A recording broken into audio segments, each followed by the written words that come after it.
चूंकि यह जो संगोष्ठी है 4 दक्षिण भारतीय भाषाओं पर केंद्रित है, जिसमें तमिल तेलुगु पर तो कल बातचीत हो गई, आज मलयालम और कन्नड़ साहित्य पर केंद्रित है।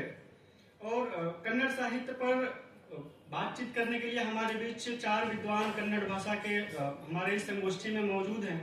मैं उनमें इस कार्यक्रम की अध्यक्षता कर रहे कर्नाटक केंद्रीय विश्वविद्यालय तिरुपति के पूर्वाचार्य प्रोफेसर टी.जी. प्रभाशंकर प्रेमी सर का बहुत ही बेंगलुरु यूनिवर्सिटी बेंगलुरु, माफी चाहूंगा, मुझे उसमें जो बायोडाटा मिला है शायद तिरुपति। ऐसा ये नहीं होना चाहिए सभा में। जी माफी चाहूंगा सर इसके लिए। मैं उन्हें बहुत ही आदर और सम्मान के साथ आग्रह करता हूं कि आप आए और मंच पर अपना स्थान ग्रहण करें। Professor T G. प्रभाशंकर। आप कुछ देखिए, आप बुलाना चाहिए था। ठीक है, बैठिए। मुख्य वक्ता के रूप में डॉक्टर उषा रानी मैडम है, मैं उन्हें भी बहुत ही आदर के साथ आमंत्रित करता हूं कि आप मंच पर आएं और अपना स्थान ग्रहण करें। वक्ता के रूप में डॉक्टर एन लक्ष्मी मैडम है, एन लक्ष्मी मैडम से भी मैं आग्रह करता हूं कि आप आएं और मंच पर अपना स्थान ग्रहण करें। डॉक्टर अगले वक्ता के रूप में डॉक्टर साइरा बानू मैडम है, मैं मैडम से भी आग्रह करता हूं कि आप आएं और मंच पर अपना स्थान ग्रहण करें। अब मंच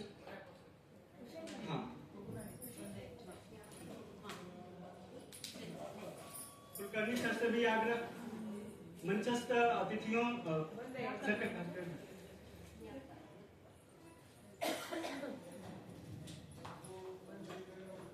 अब मैं कुलकर्णी सर से आग्रह करता हूं कि मंचस्थ हमारे अतिथियों का पुष्पगुच्छ और शॉल देकर सम्मान करें।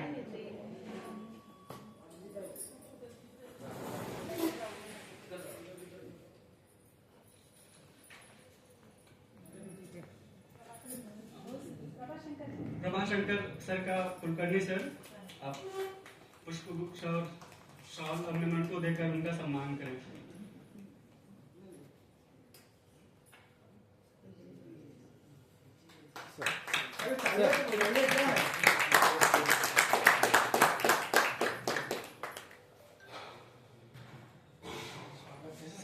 सायरा बानो मैडम का भी कुलकर्णी सर पुष्पगुच्छ और शॉल देकर सम्मानित करें।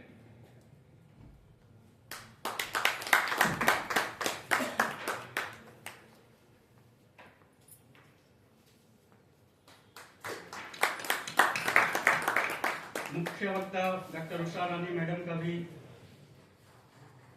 अपने निदेशक कुलकर्णी सर से आग्रह करता हूं कि पुष्पगुच्छ और शॉल देकर सम्मानित करें।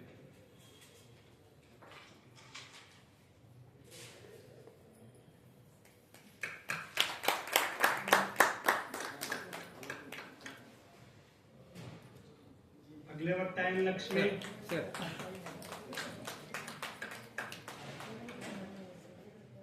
को भी पुष्पगुच्छ और शॉल देकर सर सम्मानित करें।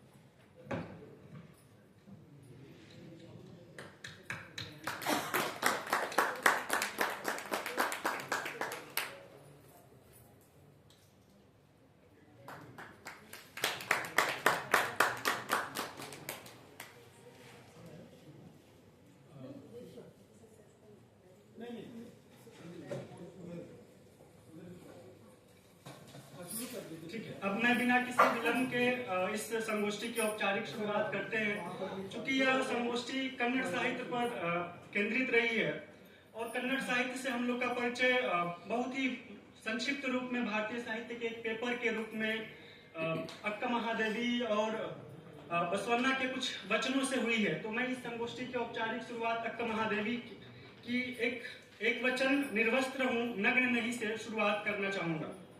निर्वस्त्र हूँ नग्न नहीं हूं मैं, सारे बंधन फेंक आई हूँ बहुत पीछे, कोई छाया नहीं मेरे मन पर, कोई कपड़ा नहीं रहा मेरी देह पर, यह देह भी कहाँ रह गई मेरी मल्लिकार्जुन से मुलाकात के बाद। तुम्हें दिखते होंगे सघन दीर्घ केश, गौर काया मोहक आंखें, तुम्हें दिखता होगा तुम्हारा लालच इस देह में, तुम्हें दिखती होगी तुम्हारी तृष्णा इन स्तनों में, तुम अपनी कल्पनाओं की मृग मरीचिका में बंधे हुए रेगिस्तान में जल को देखने को स्वतंत्र हो, तुम अभी पहुंचे नहीं हो उस ऊंचाई पर जहां से देख पाओ मुझे बिना विचलित हुए। मैं मल्लिकार्जुन के साथ सोई हूँ और वहां हो गई हूँ, मेरे रोम रोम में बरस रहे हैं आनंद के मेघ, मेरी आत्मा घुल गई है धवल जूही के रंग में, अब मुझे कोई पुरुष स्पर्श नहीं कर पाएगा। आकाश को कोई वस्त्र नहीं ढक सकता, जल किसी वस्त्र में नहीं अटता, मैंने जिसे वरा है वह देख सकता है अंधेरे में भी, झांक सकता है चट्टान के भीतर तक, उसके सामने क्या पहनूं, कैसे छिपाऊं अपनी देह, उससे मिलकर देह राख में बदल गई है और राख पर सिर्फ आत्मा का वस्त्र टिक गया है।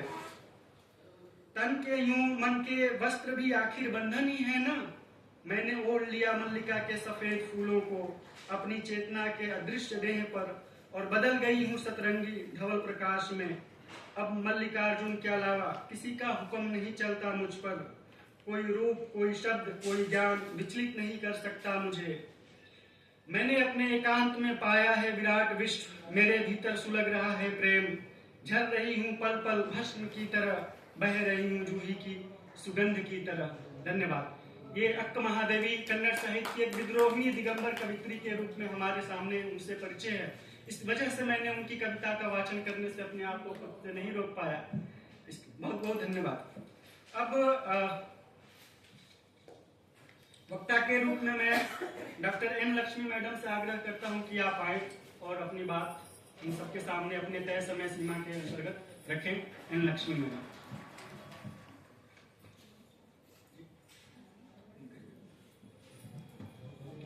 भी होना चाहिए, एक तो लोगों को पता चलना चाहिए या उनको पहल करना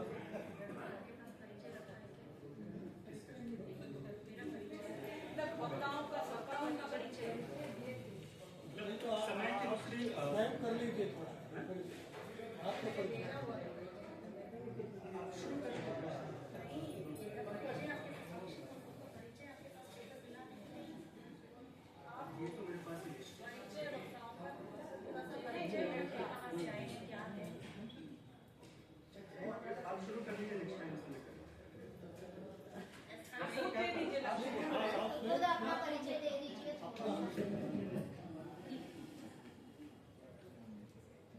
सभाए नमः। मैं श्री पंकज जी को हृदय से धन्यवाद देना चाहूंगी कि उन्होंने मुझे पहले वक्ता के रूप में यहाँ पे आमंत्रित किया है।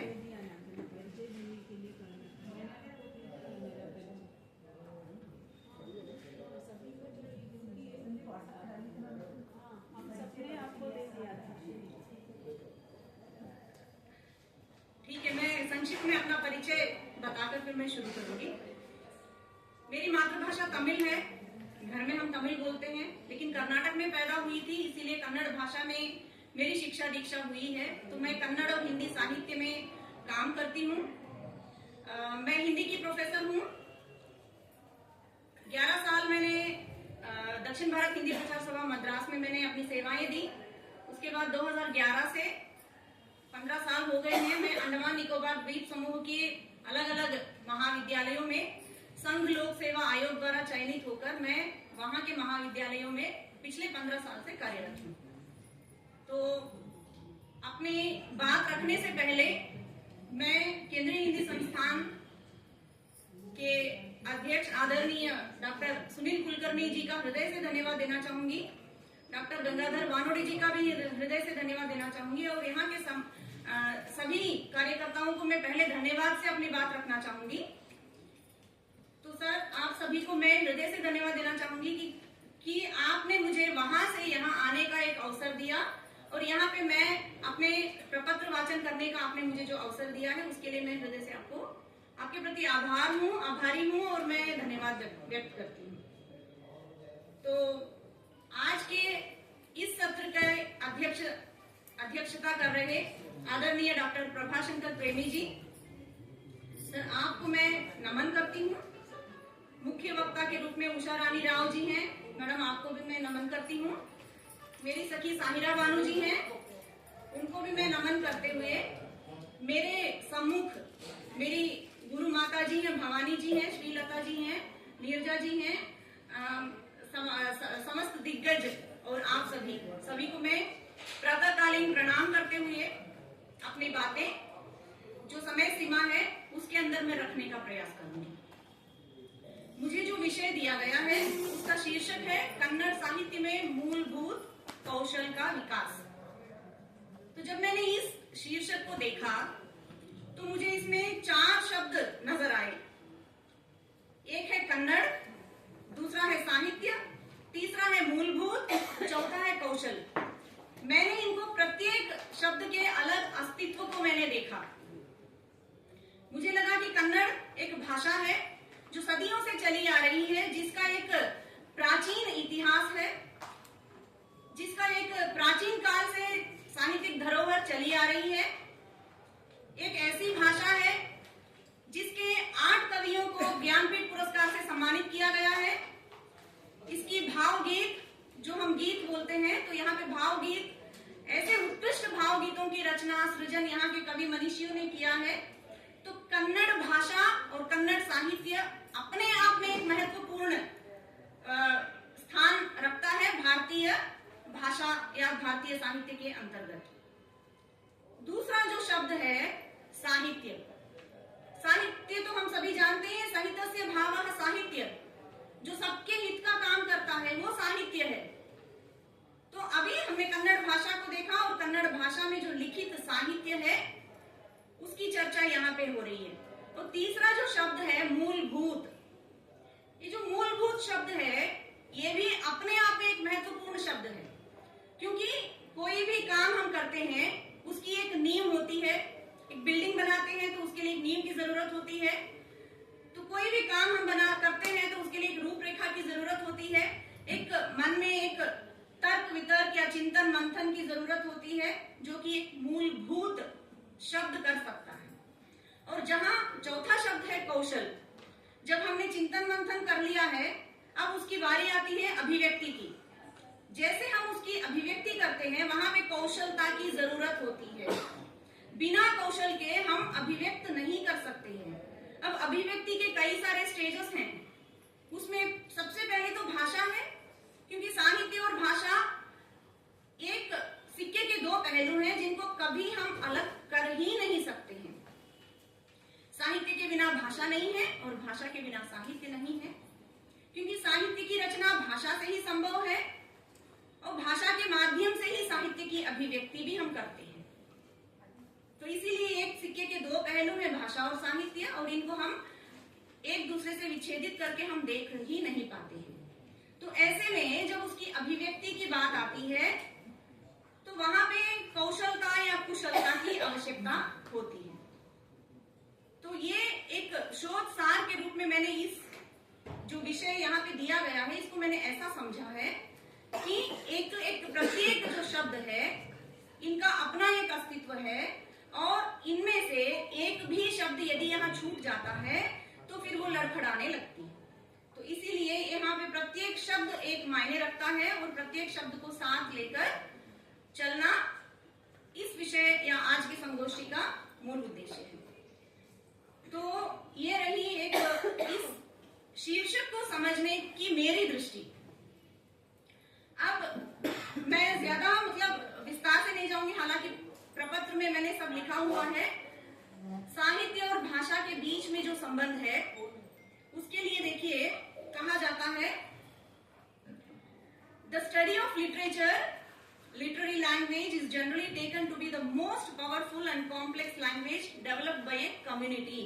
अब यहाँ पे तीसरी बात आ रही है, कम्युनिटी की बात आ रही है, अर्थात समाज की बात आ रही है। तो पहले हमने भाषा और साहित्य की बात सोची, अभी हम सोच रहे हैं समाज की बात। तो यहाँ भाषा, साहित्य और समाज, अब 3 शब्द हमारे बीच में हमारे सामने जुड़ चुके हैं और इन तीनों को अलग करना संभव नहीं है।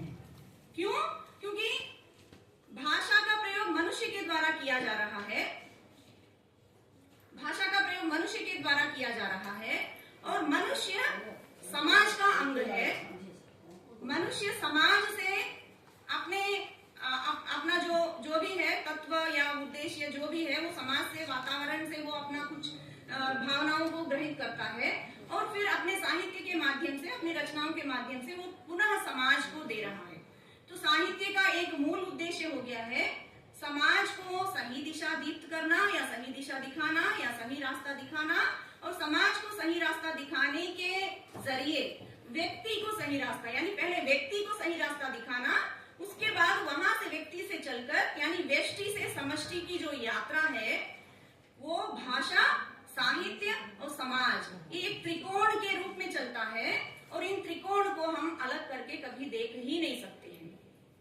इसीलिए जब भी हम साहित्य की बात करते हैं, जब भी हम भाषा की बात करते हैं, तो वहां समाज उपस्थित है। वहां पे समाज की कल्पना हम साहित्य और भाषा से इतर होकर हम नहीं कर सकते हैं। उसी प्रकार भाषा और साहित्य की कल्पना हम समाज से इतर होकर नहीं कर सकते हैं। तो इसीलिए भाषा विज्ञान के अंतर्गत समाज भाषिक संदर्भ या समाज सोशियो लिंग्विस्टिक्स जिसे कहा जाता है, उसकी जो उपयोगिता है वर्तमान काल में, उसकी एक भाषा विज्ञान की एक शाखा के रूप में समाज भाषिक अध्ययन को भी बहुत अधिक महत्व दिया जा रहा है। कल मेरी सखी ने कहा था अनुप्रयुक्त भाषा विज्ञान। तो जो भी आज हम कौशल विकास की बात कर रहे हैं, ये सारी बातें अनुप्रयुक्त भाषा विज्ञान के अंतर्गत ही आ रही हैं। तो अभी हमें जब हम कौशल की बात करते हैं, कौशल हम कहाँ किसके माध्यम से अभिव्यक्त कर रहे हैं? हम भाषा के माध्यम से अभिव्यक्त कर रहे हैं। तो भाषा एक ऐसी कसौटी है जिसमें यदि आपको अभिव्यक्ति करनी है तो पहले अपनी भाषा को मांझने की जरूरत है, क्योंकि हम सभी जानते हैं कि बोलने की भाषा अलग है, मौखिक भाषा अलग है और लेखन की भाषा अलग है। और जब हम साहित्य की बात करते हैं तो साहित्य की भाषा दूसरे औपचारिक भाषाओं से, जैसे कार्यालयीन भाषा, उनसे सब साहित्य की भाषा अलग हो जाती है। क्यों अलग हो जाती है?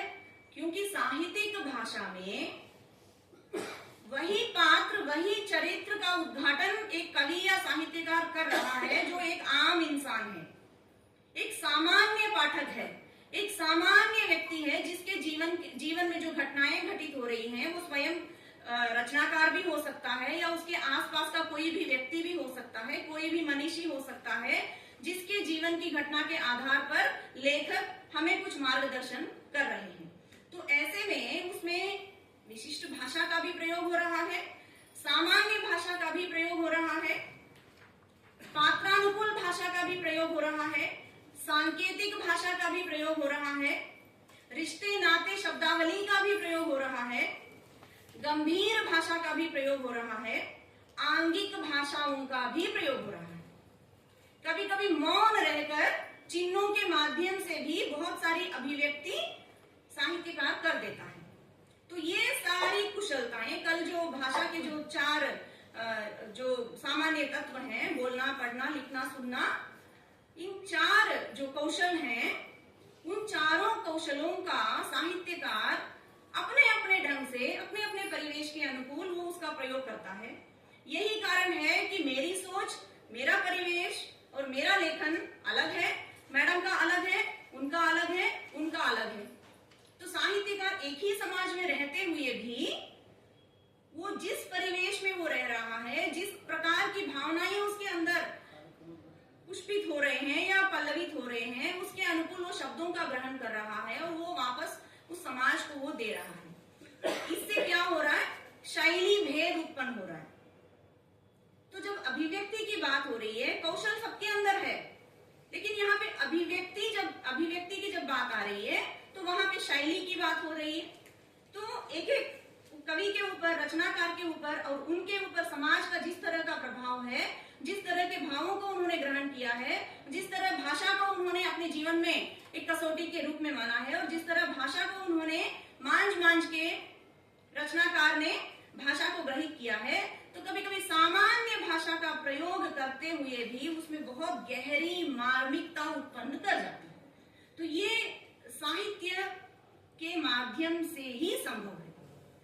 और साहित्य ये भी करता है, भाषा कौशलों का विकास तो साहित्य के माध्यम से होता ही है, साथ में बच्चे के अंदर जो स्मरण शक्ति है, हम बचपन में जो गीत संगीत के माध्यम से जो हमने सुना था, जो हमारी शिक्षिकाओं ने हमें बताया था, वो आज भी कहीं ना कहीं दिमाग में चलते रहता है।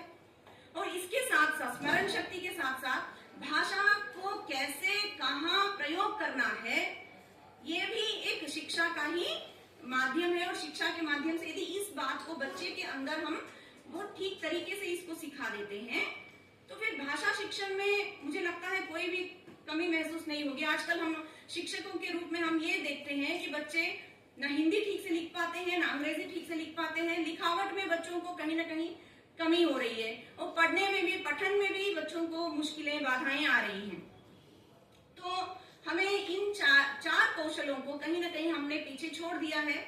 पहले मैं जब स्कूल में पढ़ती थी तो हर दिन ये होता था कि भाषा के टीचर जब आते थे तो पहले एक लेसन हमें पढ़ने के लिए कहा जाता था, वो कविताओं को रटा देते थे, तो इससे हमारी स्मरण शक्ति बढ़ जाती थी।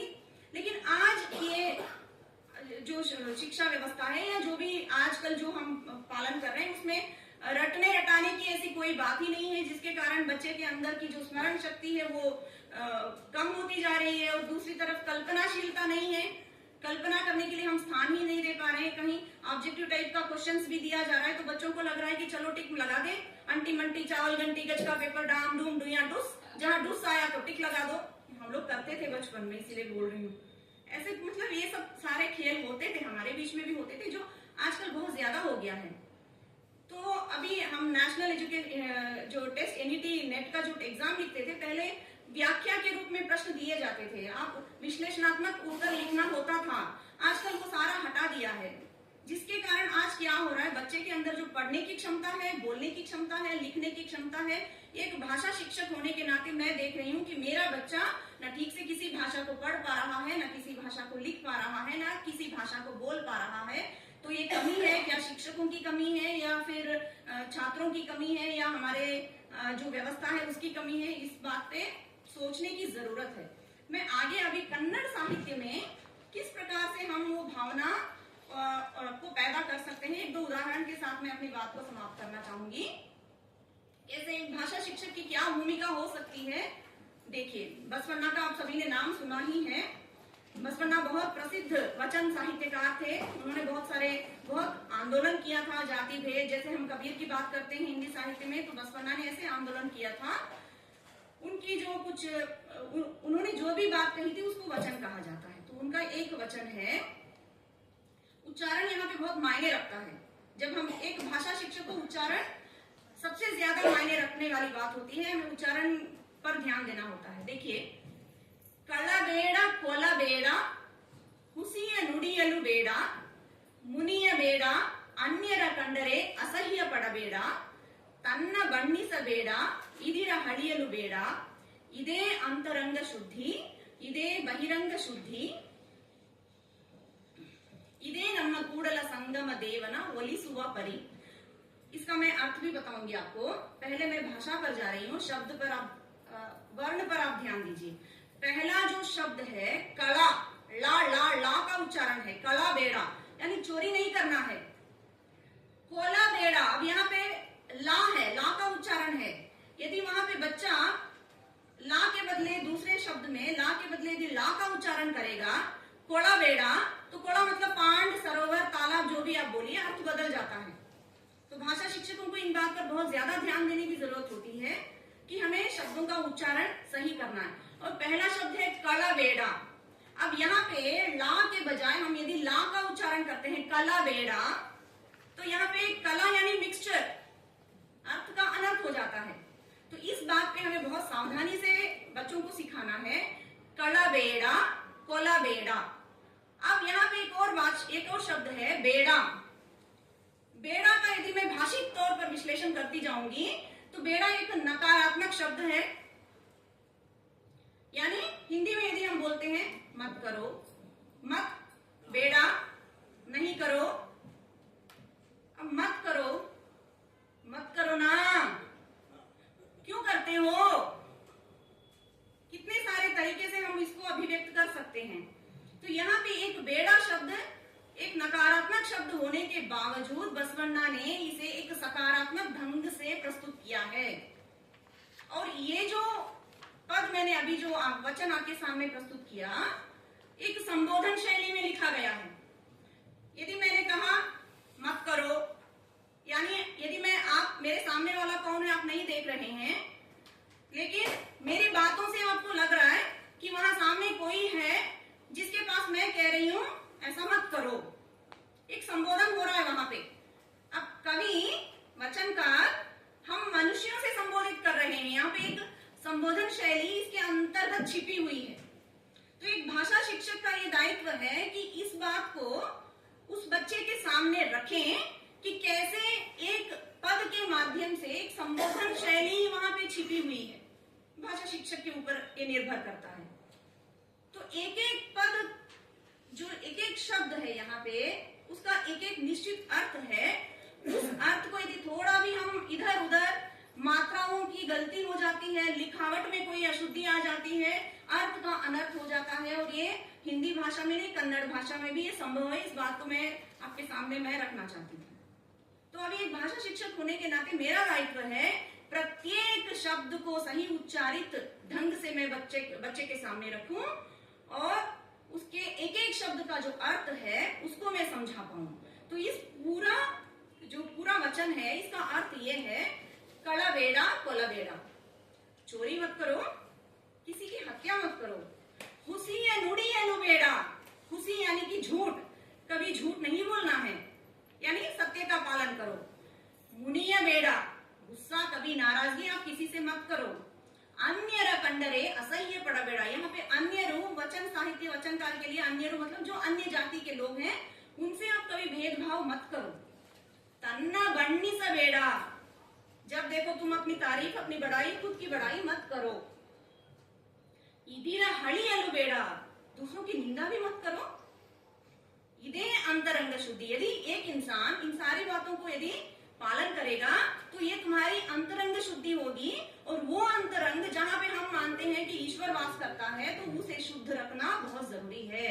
तो कवि कहते हैं कि इस तरह के यदि आप नियमों का पालन करोगे समाज में, यहाँ पे समाज के लिए कवि का बोधन है कि इस तरह के तुम आचरणों का पालन करोगे तो ईश्वर की कृपा तुम्हारे ऊपर जरूर बनी रहेगी।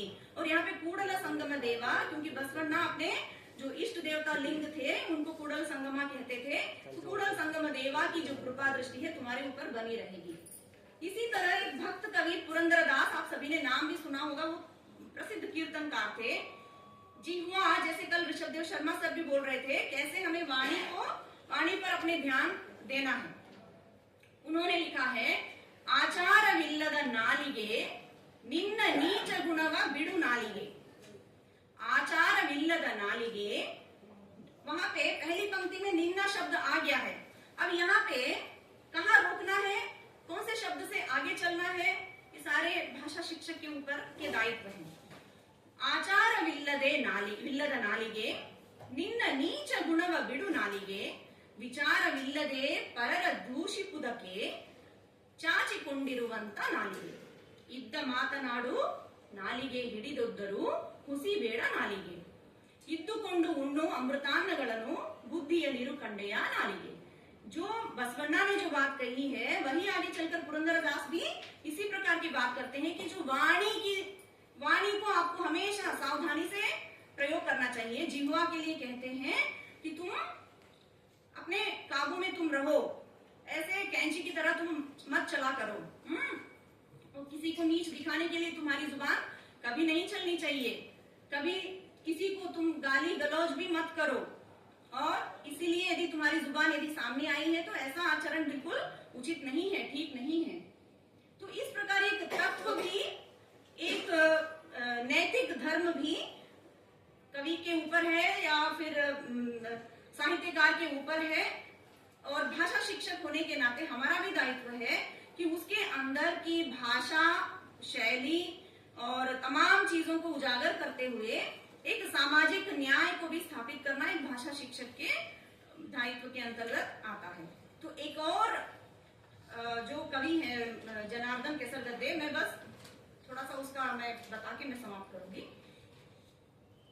देखिए, ಮಸಣದಲ್ಲಿ ಗಿಡವ ನೆಡು ಬೆಳೆದು ಹಣ್ಣು ನೀ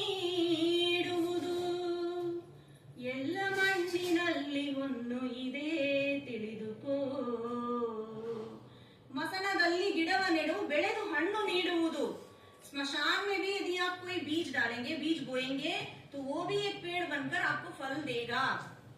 यहाँ पे धरती और मिट्टी में कोई भेद नहीं है। जितना भेद हमने समाज में कर रखा है, मिट्टी के लिए कोई भेद नहीं है। सारी जगह मिट्टी के लिए एक समान है। इडिय भूमि पुण्य भूमि, नेल नेलवु पवित्र, नेलव ಗೆಲ್ಲುವ ಗೆಲುವು ಸೋಲು ತಿಳಿದುಕೋ, ಮನಸ್ಸಿಗಂಟಿದ ಕೊಳೆಯ ತಿಕ್ಕಿ ತೊಳೆದುಕೋ। हमारे अंदर जो गंदगी छिपी हुई है, उसको तुम घिस घिस के, रगड़ रगड़ के उसको धो लो, क्योंकि प्रकृति या धरती कभी किसी चीज के बीच में विभाजन की रेखा नहीं खींचती है। और जितनी भी विभाजन की रेखाएं खींची गई है, वो हम मानव समुदाय के माध्यम से ही हुई है, मानव के उसी से हुआ, कारण से हुआ है। आगे देखिए, कागे गूबे नरी नाई तुलसी नसुगुन्निकाई सकल जीवವು विशिष्ट ಎಂದು ತಿಳಿದುಕೋ। कागे गूबे नरी नाई, सारे जितने भी जानवर, पशु पक्षी, किसी में कोई भेद नहीं है। सारे जीव इस धरती पे रहने के लिए आए हैं, इनके बीच में कोई भेद नहीं है। ये सारे भेद हमने किया है कि तुम कौवा हो, तुम बिल्ली हो, तुम कुत्ता हो, तुम ये हो, तुम वो हो। उनको नहीं पता है कि वो क्या है। ಹಸು ಪುಣ್ಯ ಕೋಟಿಯೇ, ಹುಲಿಯು ಪುಣ್ಯ ಕೋಟಿಯೇ, ಹಾವು ಹಲ್ಲಿನ ವಿಲುಗಳು ಚಂದ ತಿಳಿದುಕೋ, ಅಂದ ಚಂದ ಎಂಬುವುದು ಎಲ್ಲ ಮನದ ಭ್ರಾಂತಿಯು, ಎದೆಯೊಳಗೆ ಸಮಚಿತ್ತದ ದೀಪ ಬೆಳಗಿಕೋ। ये सुंदर है, ये कुरूप है, ये बहुत बढ़िया है, ये ऐसा है, वैसा है। ये सारे जितने भी भेदभाव हैं, हम मनुष्यों ने किया है। तो ये कवि का बहुत बड़ा दायित्व है। और इस कविता को मैं विशेष रूप से जब कोरोना का समय चल रहा था, तो तभी ये कविता आई थी। और इसमें आगे चल के देखिए, ಕೆಟ್ಟ ಕಾಲ ಎಂಬುದಿಲ್ಲ, ರಾಹುಗುಳಿತ ಕಾಲವಿಲ್ಲ, ಕ್ಷಣ ಕ್ಷಣವೂ ದಿನ ದಿನವೂ ಶ್ರೇಷ್ಠ ಅಂದುಕೋ, ಹುಣ್ಣಿಮೆಯ ಅಮಾವಾಸ್ಯೆಗಳು, ದಿನದ ಹಗಲು ರಾತ್ರಿಗಳು, ಎಲ್ಲ ಸಮಯವೂ ವಿಶಿಷ್ಟ ಎಂದು ತಿಳಿದುಕೋ। कोई अमावस्या नहीं है, कोई पूर्णिमा नहीं है, कवि ऐसे सब कहते हैं। ये सब दिन और रात है। इस तरह का भेद हमारी प्रकृति ने बना के रखा है। और अंतिम इसकी जो 4 पंक्तियां है, ये हम इंसानों के लिए है। देखिए, देहद अंगांगदलु उच्च नीचे एनुवे ಎಲ್ಲ, हम क्या करते हैं, ये मेरा राइट हैंड है, ये मेरा लेफ्ट हैंड है, ये मेरा राइट हैंड है, ये मेरा सिर है, हमने इसका भी विभाजन कर रखा है। ದೇಹದ ಅಂಗಾಂಗದಲ್ಲೂ ಉಚ್ಚ ನೀಚ ಎನ್ನುವೆ ಎಲ್ಲ, ಎಡಗೈ ಬಲಗೈಗಳನ್ನು ಶುದ್ಧ ಇಟ್ಟುಕೋ। सफाई से रखना बहुत जरूरी है। ये कोरोना का पीरियड में कविता आई थी। ಒಳಿತು ನುಡಿಯಲು ಒಳಿತು, ಕೆಡುಕ ಬಯಸಲು ಕೆಡಕು, ದ್ವೇಷ ಬಿಟ್ಟು ಜೀವ ಪರ ಬದುಕು ಗಂಟಿಕೋ। अच्छे बोल बोलेंगे, यहाँ पे भी वही बोल की बात आ गई है, वाणी की बात आ गई है।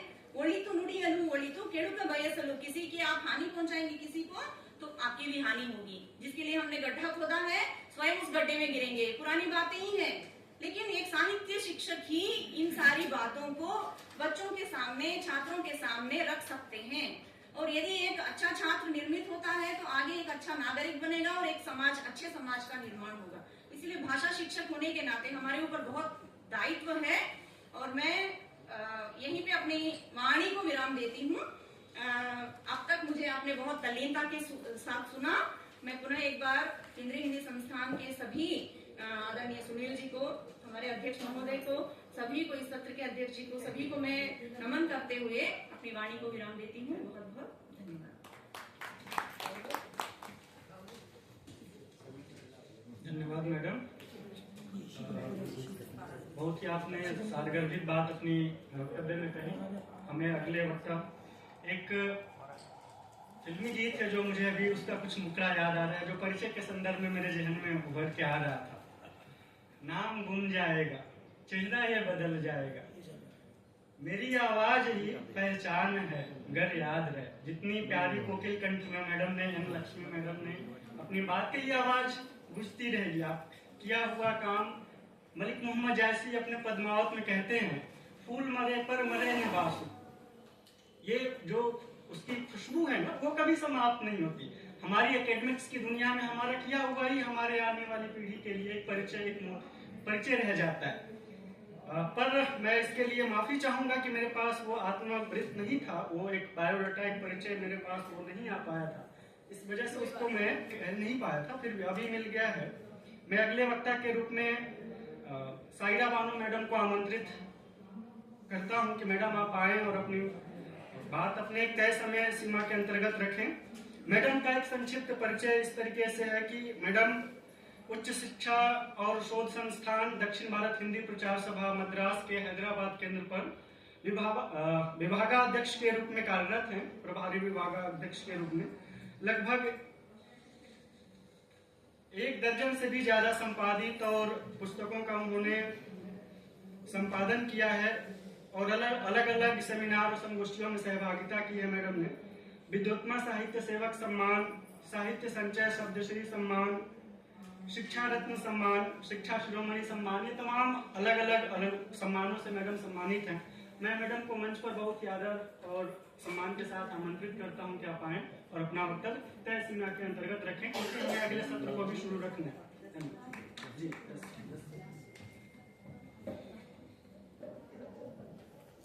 पंचासीन केंद्रीय हिंदी संस्थान के अध्यक्ष और आज के सत्र के अध्यक्ष जी टीजी प्रभाशंकर जी और उषा रानी जी और लक्ष्मी जी और हिंदी और कन्नड़ प्रेमी सभा में सभी को मेरा नमस्कार। जैसे अभी ये सबको पता ही है कि आज का विषय जो है कन्नड़ साहित्य में, मैं अपने विषय पर आऊंगी, कन्नड़ साहित्य में मूलभूत कौशल विकास या मूलभूत कौशल। तो हम देखते हैं कि जब कोई भी भाषा की बात आती है तो हिंदी, हमारे घर में 3 टीचर है, उर्दू टीचर है, अभी रिटायर्ड हो गए प्रिंसिपल होके, और मेरी छोटी बहन कन्नड़ टीचर है और मैं हिंदी। तो हमारे घर में जो है क्या है, 3 भाषा लोग हैं। तो जब बात चल रही थी कन्नड़ की, तो पहले तो मैंने बहुत सारी किताबें खंगाले देखा, तो उसके बाद जो है बाद में मैंने देखा मेरी जो बहन थी, इसलिए मैं बता रही हूँ कि वो उर्दू स्कूल में कन्नड़ टीचर है। तो वहाँ पर कोई भी जो ऑफिसर आते हैं उर्दू नहीं पूछते कि बच्चों को कर्नाटक में आप कन्नड़ में क्या सिखाए, उर्दू बच्चों में जो माहौल उर्दू के बच्चों में है, ये उसके लिए चैलेंज है। 500 बच्चों को पढ़ाना है, एक ही टीचर है, तो प्राइमरी स्कूल है। तो यहाँ पर जो है मैंने देखा कि बच्चों को कैसे बताती, कैसे थी, मैंने उससे सुना था। तो बाद में मेरे को थोड़ा याद आने लगा कि आप बच्चों को, वो कुछ नहीं करती, जो भी वहाँ पे हिंदी जब ऑफिसर आते हैं तो वो उर्दू, मुस्लिम जो बच्चे उर्दू स्कूल है तो कन्नड़ में बच्चों को, अभी कन्नड़ में आपने क्या पढ़ा है, क्या बच्चों को प्रश्न करे, बच्चे कितना उत्तर है, सारे टीचर को, एक ही टीचर पर निर्भर है। तो कहने का तात्पर्य है कि जब भाषा कौशल की बात आई तो मैंने देखा कि इस बस सुना देखा, लेकिन मैं बेट तो लेकिन नहीं किया। तो यहाँ पर क्या हुआ कि जब ये चीज मेरे लिए बहुत चैलेंज है, जैसे इन्होंने संचालन ने कहा कि पहले लगा के मैं लिख दूंगा, फिर बाद में लगा के लिखना बहुत ही मुश्किल है, था मुश्किल, लेकिन हाँ ये बात और है कि मैं बहुत कुछ जान पाई हूँ। आज मैं कोशिश करूंगी कि मैं आज इस विषय पर खरी उतरूं। तो सबसे पहले मैं इतिहास, थोड़ा सा इतिहास, कर्नाटक का इतिहास जो है मैं बताऊंगी, फिर भाषा कौशल में जो 4 दक्षताएं हैं उस पर मैं बात करूंगी। तो भारतीय संस्कृति भाषा मूलक वैविध्य में मूल में बनी रहने वाली अंतश चेतना है, जो समान रूप में असेतु हिमाचल में अभिव्यक्त होती रही है। कर्नाटक इसी विशाल प्रवृत्ति का क्रीड़ा स्थल है। यह प्रदेश अनेक विचारधाराओं का रमणीय स्थल होने के कारण शुद्ध संस्कृति के उन्नयन की लीला भूमि हो गया है। भारत का प्रत्येक प्रदेश विश्व का दर्पण है। इस कारण कर्नाटक का इतिहास इस बात का प्रमाण है, चराचर संसार में स्थित समग्र तत्वों के मध्य समन्वय स्थापित करने के महान प्रयास यही होते रहे हैं। इस भांति कर्नाटक प्रत्येक क्षेत्र में भारत और विश्व का प्रमाणिक प्रतिनिधित्व करने में अग्रणी बना हुआ है। भारतीय संस्कृति के मधुवन में कर्नाटक संस्कृति सुरभित पुष्प के समान विकसित होती आई है। राजनीतिक तथा सांस्कृतिक दृष्टि से कर्नाटक अपना एक विशिष्ट स्थान है। साहित्य सृजन के रसमार्ग में, धार्मिक दर्शन के दिव्य दृष्टि में, साम्राज्य के निर्माण तथा उनकी व्यवस्था में, और शिल्प, संगीत, नृत्य आदि की कला उपासना में एक प्रकार का जीवन के प्रत्येक क्षेत्र में कर्नाटक की सार्थकता रही है। यह सार्थकता की चरम सीमा पर प्राप्त कर चुकी है। इस प्रकार कर्नाटक प्राचीन काल से भारतीय संस्कृति का अपना अमूल्य योगदान समर्पित करते हुए अपनी एक उज्जवल परंपरा स्थापित की है। कर्नाटक के प्राचीन इतिहास की सुनिश्चित रूप को निरूपित करना सरल नहीं है। अनेक स्थानों पर किए गए उल्लेखन से प्राप्त अनेक अंशों से ऐसा अनुमान किया जा सकता है कि कर्नाटक ने इतिहास के पूर्व प्राचीन युग से लेकर आधुनिक युग तक के समस्त सोपानों को पार कर लिया है। किंतु कर्नाटक प्रदेश के अस्तित्व का सर्वप्रथम उल्लेख हमें महाभारत के सभा पर्व तथा भीष्म पर्व में मिलता है। इन पर्वों में की गई चर्चा के अनुसार द्रविड़ केरल के समान कर्नाटक भी दक्षिण भारत का एक प्रदेश है। प्राचीन युग से कर्नाटक तथा कुंतल शब्द संभवतः दक्षिण कर्नाटक और उत्तर कर्नाटक के लिए प्रयुक्त होते हैं। विद्वानों का मत है कि इसमें महिषी का मैसूर के लिए, वनवासी का बनवासी के लिए, एक कुंतल उत्तर कर्नाटक के लिए करना के प्रयुक्त हुए हैं। इन तीनों भूभाग कर्नाटक के अंतर्गत सम्मिलित है। महाभारत के अनुसार नकुल ने कर्नाटक के 5 राज्यों को जीत लिया था। रामायण में कर्नाटक का स्पष्ट उल्लेख नहीं मिलता, किंतु किशिकंधा नामक अवश्य मिलता है, जो कर्नाटक का एक भाग है। निश्चित रूप से कहा जा सकता है कि रामायण में आने वाली किशिकंधा, मनीषिका, वैजन, रटिका आदि नाम कर्नाटक प्रदेश के सूचक हैं। गोदावरी और कावेरी नदी के मध्य का भूभाग दंडकारण्य माना जाता है। धारक विधि के आरंभ में इनका नाम आज भी लिया जाता है। कन्नड़ दक्षिण भारत की प्रमुख भाषाओं में से एक है।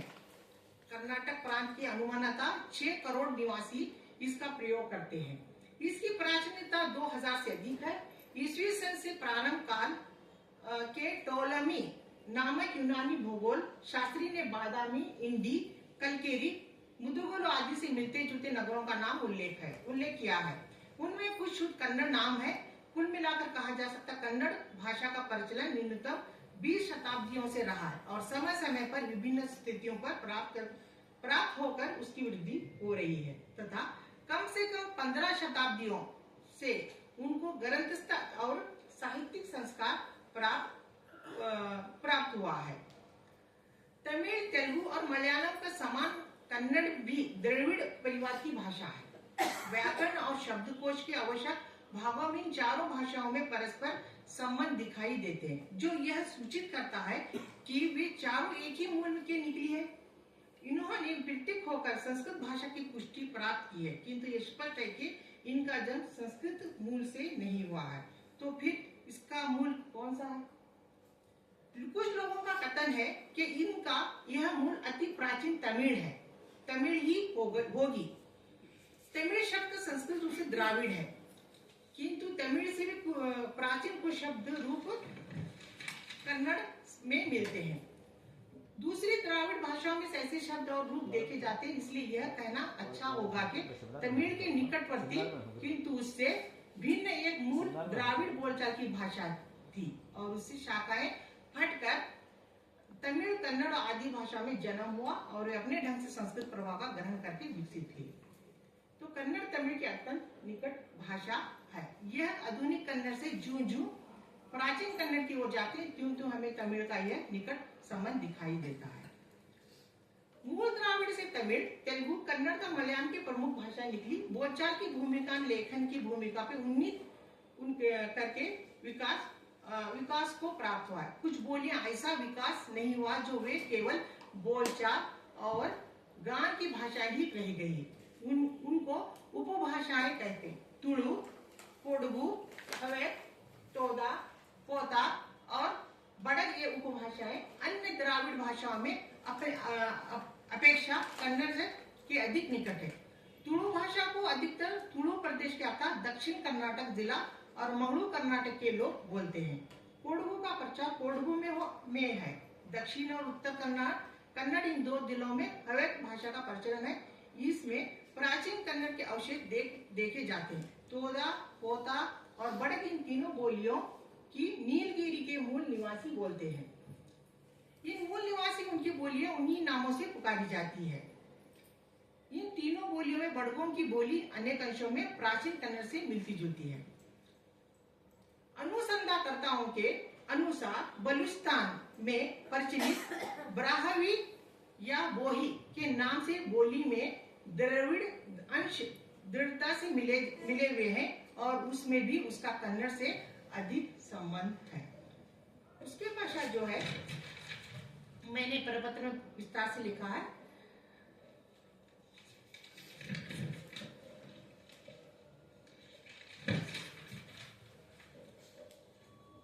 भाषा प्रयोग की 4 क्रियाएं सम्मिलित है। सुनना या अन्य व्यक्तियों के कथन, भाषण आदि को सुनकर उसका अर्थ, आशय तथा भाव को समझना। कन्नड़ भाषा में 3 लिंग व्यवस्था है जबकि हिंदी में 2। इसी कारण प्रयोग के आधार पर देखा जाए तो हिंदी के बहुत से शब्द कन्नड़ भाषा में नपुंसक लिंग में सम्मिलित है। उदाहरण के लिए हिंदी में पेड़ पुल्लिंग में है तो कन्नड़ में स्त्रीलिंग में। हिंदी की तरह कन्नड़ में भी एक शब्द के बहुत से समानार्थी शब्द उपलब्ध है। उदाहरण के रूप में कन्नड़ भाषा के पेड़ के लिए गिड़, मर, तरु आदि शब्दों का प्रयोग किया जाता है। इसके अलावा हिंदी के प्रयुक्त अनेक शब्दों का अलग अर्थ में उपयोग किया गया है। उदाहरण के लिए संसार, इसका हिंदी में दुनिया का या जगत के रूप में, कन्नड़ में परिवार के रूप में देखा जाता है। कहने का तात्पर्य है कि कन्नड़ भाषा के प्रयोक्ताओं में कन्नड़ का व्याकरण ज्ञान है।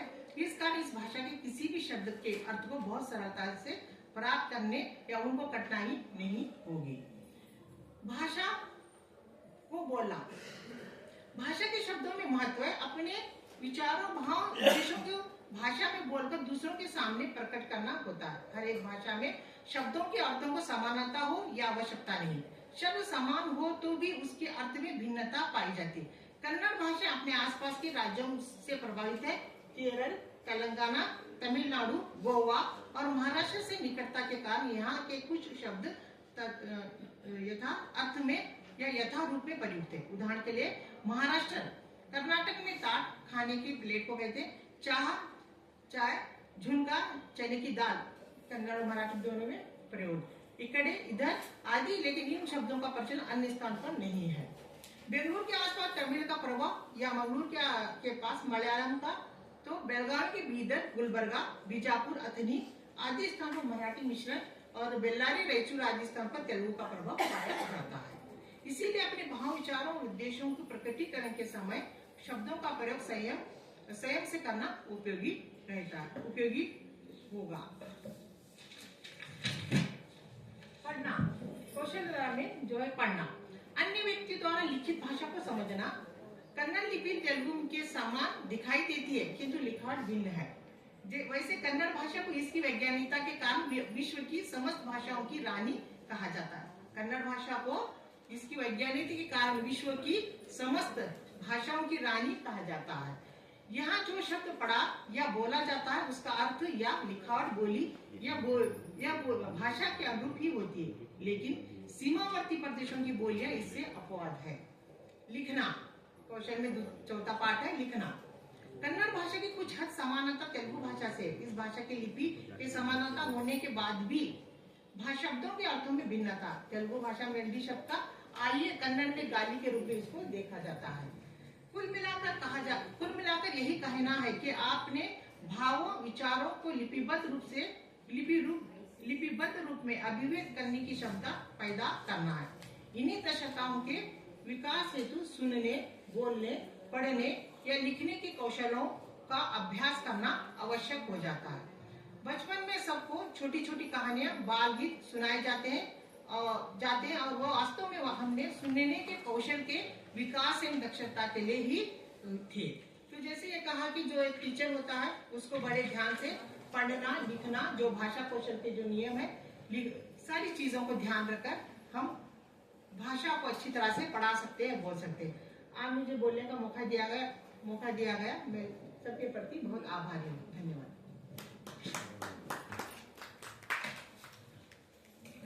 धन्यवाद मैडम, आपने अपना सारगर्भित वक्तव्य हम सबके समक्ष दिया।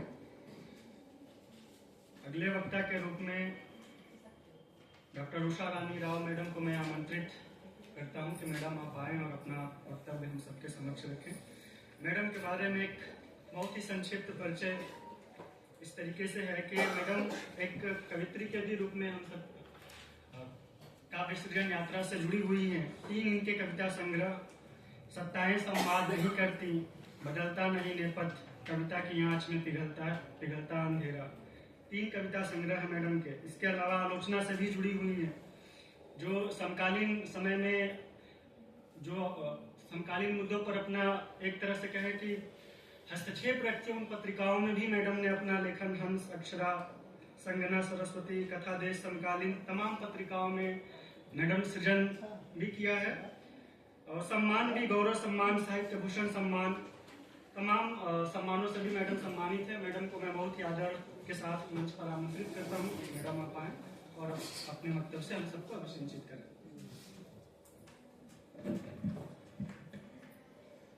बहुत बहुत आभार।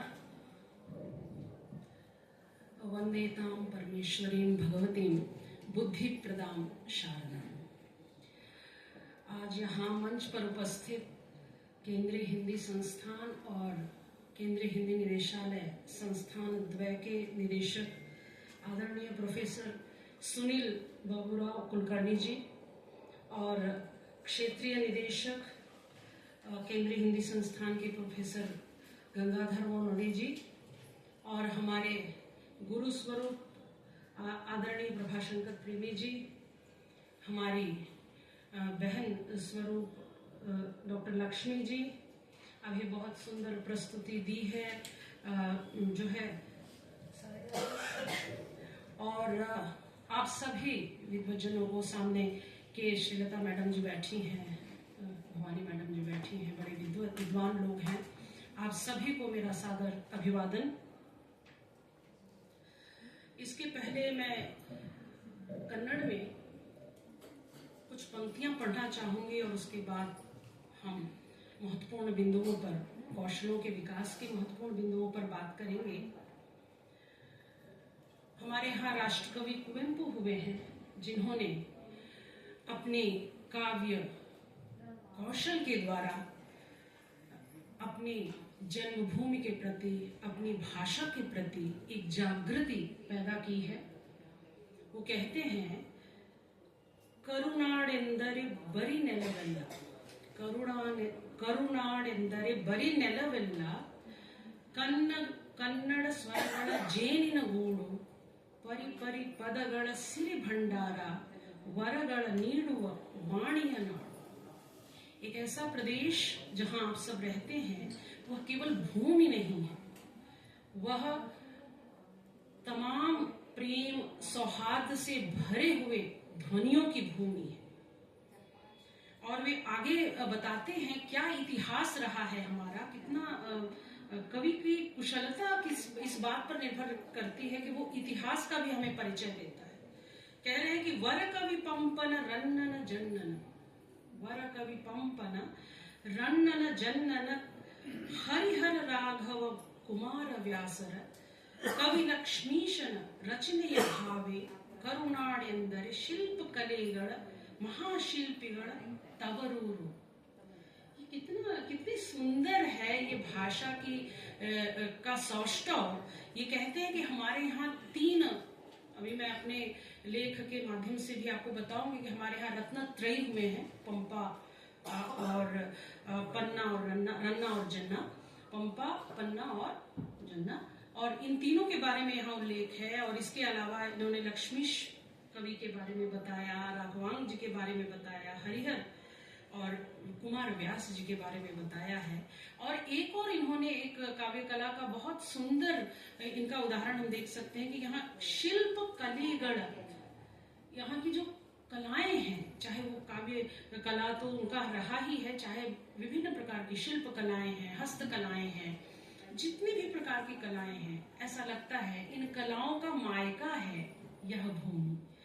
यह होती है काव्य कला का कौशल, साहित्य का कौशल, जो लोगों में, जन जन में जागृति लेकर आते हैं, भूमि के प्रति, देश के प्रति, मानवीय सौहार्द के प्रति एक जागृति पैदा करते हैं। ऐसा ही होता है साहित्य का कौशल। भाषा की बात करते हैं तो मैं कहती हूँ कि सर्वे भाषेन भासते, सब कुछ भाषा के द्वारा ही व्यक्त होता है। हमारी सारी भावनाएं, दर्शन, विचार, कार्य, कौशल, सब कुछ। और मैं तो ये कहती हूँ कि हर एक के पास प्रतिभाएं हैं। उन प्रतिभाओं को पहचान कर अपने प्रतिभा को समाजोपयोगी मूलक दृष्टि से स्थापित करना ही कौशल है। उसे कौशल कहा जाता है। और ये कौशल सब में नहीं होता, कुछ में होता है। तो देखिए साहित्य यहाँ क्या भूमिका निभाता है, मैं कुछ बिंदुओं पर प्रकाश डालूंगी। सबसे पहले मैं कौशल के उद्देश्य पर कहूंगी और उसके बाद हम कन्नड़ के काव्य कौशल पर, कन्नड़ के साहित्य कौशल पर हम बात करेंगे। साहित्य केवल कला नहीं, जीवन कौशल का एक महत्वपूर्ण साधन है। व्यक्तित्व निर्माण, बौद्धिक विकास और व्यावहारिक जीवन कौशल के लिए यह अद्वितीय मंच प्रदान करता है साहित्य। और अध्ययन लेखन के माध्यम से व्यक्तियों को मानसिक, सामाजिक और सांस्कृतिक स्तर पर, यानी त्रिविध जिसको हम कहते हैं, तीनों ओर से विकसित होने का एक अवसर मिलता है साहित्य से। और इसके अलावा व्यवहारिक कौशल और उसके अंतर्गत जो मानसिक कौशल है, उसका एक सशक्त माध्यम हम साहित्य में देखते हैं। और जो भाषा का जो आधारभूत कौशल है, जिसके बारे में लक्ष्मी जी ने भी बात किया, सायरा जी ने भी बात किया और कल के सभी विद्वानों ने लगभग बात किया है। 4 प्रमुख जो कौशल हैं हमारे, सुनना, बोलना, पढ़ना, लिखना, इस भाषाई कौशल के को सिखाने के लिए जो प्रतिभाएं आगे आई साहित्य के माध्यम से, उन्होंने अपने अपने क्षेत्र में वे मील के पत्थर साबित हुए। अध्ययन, साहित्य का जो अध्ययन है भाषा कौशल के साथ साथ कई महत्वपूर्ण कौशलों के विकास पर जोर देता है या हमारा सहायक होता है, मैं कहूंगी, जिससे व्यक्तित्व का विकास महत्वपूर्ण है। और व्यक्तित्व का विकास जब हम कहते हैं तो चरित्र का विकास बहुत महत्वपूर्ण है, मैं कहूंगी। और इसी कारण हम विभिन्न बिंदुओं के द्वारा यह जानने का प्रयास करेंगे। और मैं एक बात और कहूंगी कि कौशल अनुभव और अभ्यास से हमारे अंदर आता है, ये बहुत महत्वपूर्ण है। और कौशल का जो उद्देश्य है वह हर व्यक्ति की समझ को, उसकी अंतर्दृष्टि को गहरा करना और वैचारिक दृष्टिकोण को विकसित करना इसका प्रमुख उद्देश्य है। उसमें से जो सबसे पहला मुझे आता है आलोचनात्मक सोच। आलोचना कहने का मतलब यहाँ निंदा से नहीं है, एक विमर्शात्मक सोच जिसको हम कहते हैं, विचार विमर्श की जो सोच है समाज के प्रति, व्यक्ति के प्रति, शासन के प्रति या विभिन्न प्रकार के हमारी जो चेतनाएं हैं उनके प्रति, और इसको गहराई से समझने में हमें मदद देता है साहित्य। और उस समझ को विकसित करना ही कौशल है। इससे एक व्यापक और तार्किक दृष्टि मिलती है। ये था पहला जिसे मैं कहूंगी। और दूसरा रचनात्मक और कल्पना, रचनात्मकता और कल्पना, यानी हमारे प्रतिभा के अंदर हमारी जो प्रतिभा है किसी रचनात्मकता में है और कल्पनाशीलता हमारे अंदर है, तो हम साहित्य के विकास में आगे बढ़ सकते हैं साहित्य के क्षेत्र में। और यह एक कौशल होगा। कविता, कहानी, उपन्यास, पात्रों, घटनाओं के वर्णन के द्वारा इन सभी में एक रचनात्मकता की दृष्टि भी प्रबल होती है। पाठक के रूप में भी जब हम इन साहित्यिक विधाओं को पढ़ते हैं तो उन कौशलों का विकास होता है और बाद में लेखन के प्रति हमारी दृष्टि जाती है। फिर शब्दावली का विस्तार, मैं कहूंगी कि साहित्य को जब हम पढ़ते हैं, किसी उपन्यास को हम जब पढ़ेंगे, किसी हम कविता को पढ़ेंगे या नाटक या यात्रा वृत्तांत को, लेखक के द्वारा अभिव्यक्त की गई जितनी भी शब्दावलियां होंगी, उन शब्दावलियों का जब हम अर्थ समझते हैं तो हमारी शब्दावली में, हमारे वोकैबुलरी में उसका जो है इजाफा होता है, वृद्धि होती है, जिसके कारण उस कौशल के प्रति हमारी जागृति बढ़ती है। इसके अलावा भाषा कौशल का तो अपनी जगह है रचनात्मकता के माध्यम से, लेकिन व्याकरणिक शैली और अभिव्यक्ति को सीख कर हम अपने रचनात्मकता को आगे बढ़ा सकते हैं। मैं रचनात्मकता से मतलब केवल लेखन से नहीं कह रही हूँ, रचनात्मकता उसमें भी है कि हम घर को कैसे सुघड़ रखें, कैसे सुरुचिपूर्ण खाना बनाएं, या कैसे अपने संबंधों का प्रेमपूर्ण निर्वाह करें, कैसे हम अपने दायित्व को समझें, कैसे हम कर्तव्य को निर्वाह करें, इसमें भी रचनात्मकता है। यह केवल हम कौशल के द्वारा ही विकसित कर पाते हैं। और सबसे महत्वपूर्ण मुझे लगता है कि चिंतनशीलता की क्षमता का विकास होता है इन कौशलों के माध्यम से, और एक संस्कृति और समाज की समझ उत्पन्न होती है हमारे अंदर, क्योंकि साहित्य समाज का प्रतिबिंब ही होता है और विभिन्न संस्कृतियों, परंपराओं, सामाजिक समस्याओं से परिचित कराने वाला साहित्य व्यक्ति के दूसरे दृष्टिकोणों को भी समझने और उसके प्रति अपनी समझ रखने के लिए द्वार खोलता है। तो यह हुआ साहित्य और साहित्यिक एक कौशल का जो प्रमुख उद्देश्य है, उसके प्रति मेरे अपने कुछ विचार। इसमें प्रेरणा का जो स्रोत होता है, वास्तव में इसमें जो साहित्य में जो विचार है, लेखकों का जो एक संघर्ष है, या हम कह सकते हैं बहुत सारे ऐसे यायावर लेखक हुए हैं। रेणु को माना जाता था यायावर लेखक, और हिंदी के साहित्य में अगर हम देखें तो उसी तरह गोकाक बड़े क्षेत्रों का भ्रमण किया करते थे हमारे यहाँ। गोपाल कृष्ण गोकाक बड़े कवि हुए हैं, लेखक हुए हैं, साहित्य अकादमी के अध्यक्ष भी बने वो, तो उनके लेखन में हम पाते हैं। इस तरह से और भी कई, वैदेही जी का भी तो यात्रा वृतांत आया हुआ है, तो उनके में भी हम देखते हैं। तो इस तरह से ये जो समझ है, यह एक प्रेरणा का स्रोत बनकर हमारे अंदर दौड़ता है। अब मैं कन्नड़ की ओर बढ़ूंगी। हाँ, हालांकि सायरा जी ने कन्नड़ भाषा की उत्पत्ति के बारे में कई चीजें बताई। मैं केवल 3 चीजें कहूंगी कि 16वीं शताब्दी में जब पुर्तगाली यहाँ आए तो उन्होंने कैनरीज शब्द दिया वहां के लोगों की भाषा को, और उसके बाद जब हम अपने भारतीय वाङ्मय की ओर दौड़ते हैं, वहां पर कथा सरित सागर में देखते हैं तो वहां पर कर्नाट शब्द आता है। राजतरंगिणी में भी कर्नाट शब्द आता है। ये शब्द बार बार उपयोग किया गया है, ऐसा सुनने में आता है।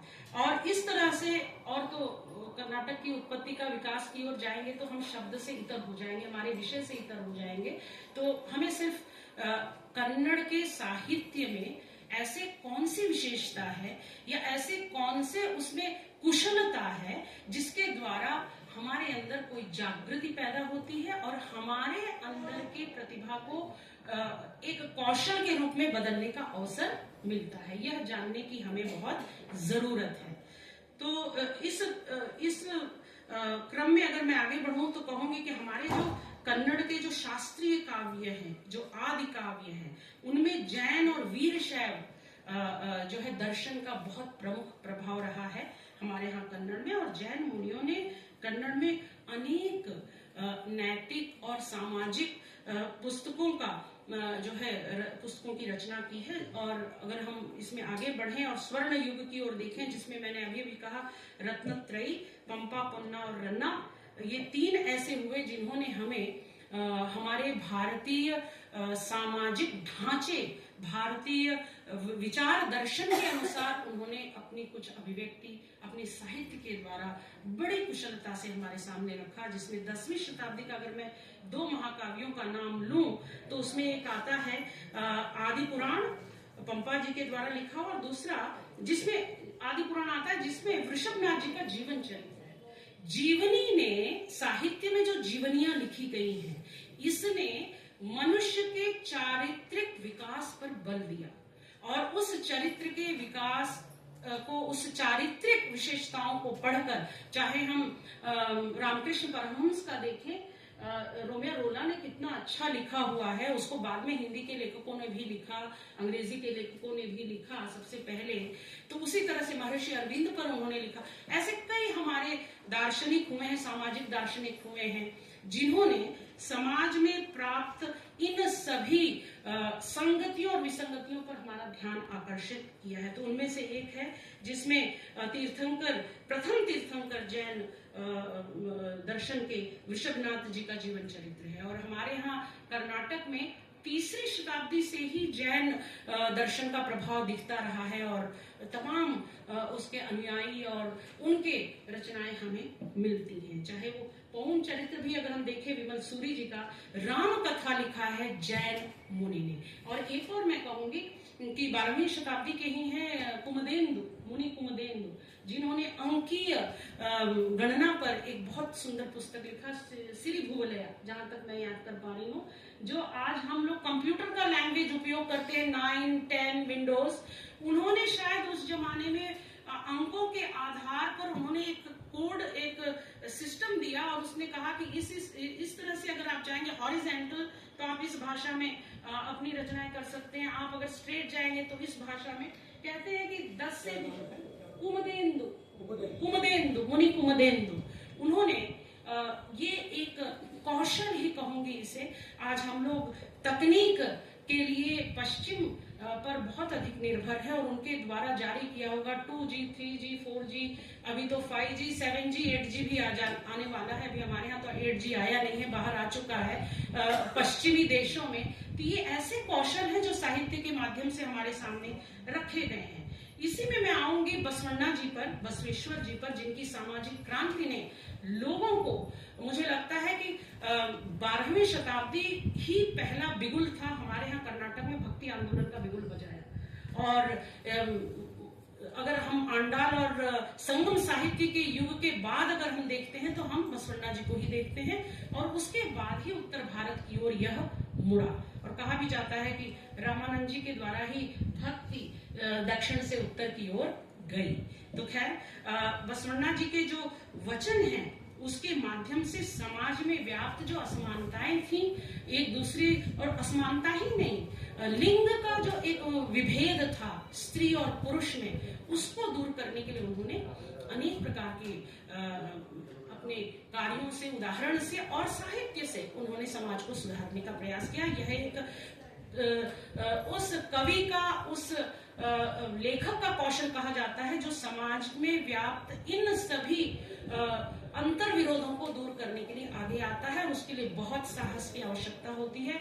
लक्ष्मी जी ने बसवण्णा जी का बहुत उदाहरण दिया है, मैं उसी में आगे बढ़ूंगी। तो अक्का महादेवी भी हैं वहां पर, जिन्होंने एक स्त्री को, अपने स्त्रीत्व को आगे करके, और उसमें जो आध्यात्मिकता के द्वारा उनका मार्ग था भक्ति मार्ग, और भक्ति मार्ग के द्वारा उन्होंने अनेक रचनाओं के द्वारा जीवन, व्यक्ति और आत्मबोध, इन सभी विषयों पर लोगों को जागृत किया है।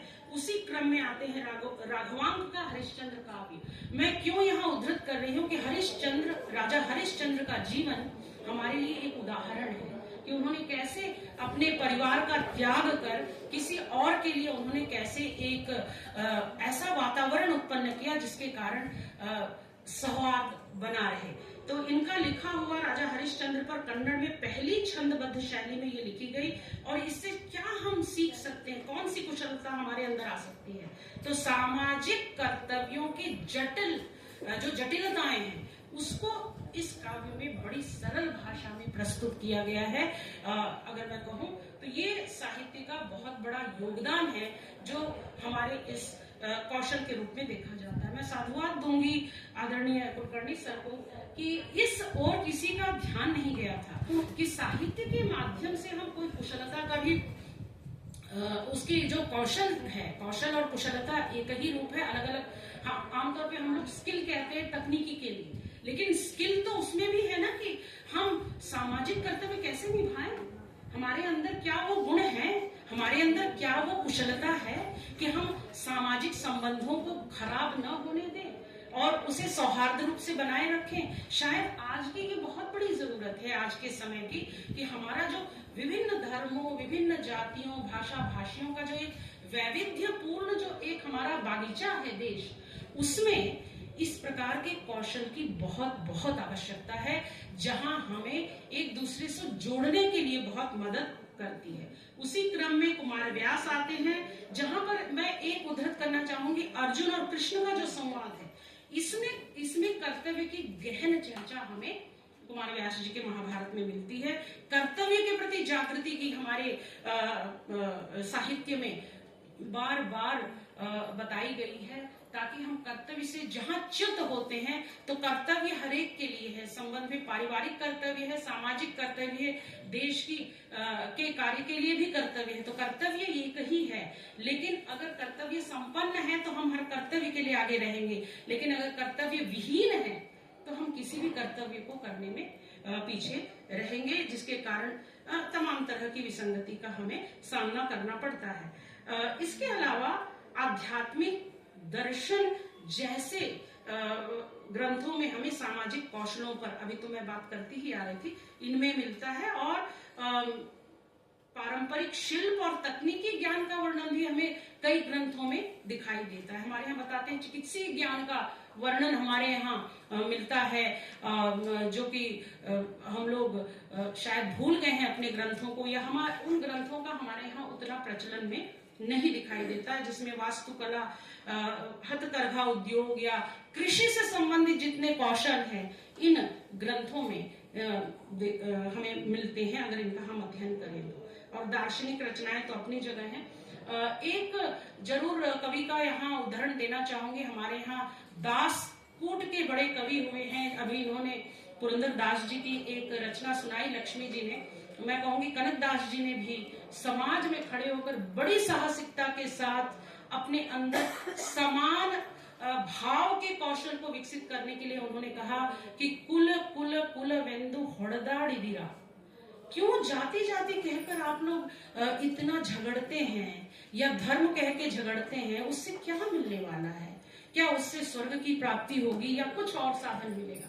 तो ये ऐसे साहित्य हमारे यहाँ समृद्ध है कन्नड़ में, जिनके द्वारा हम अपनी नई पीढ़ी को उसके सर्वांगीण विकास में इन कौशलों का परिचय देते हुए साहित्य के द्वारा आगे बढ़ाने में मदद दे सकते हैं।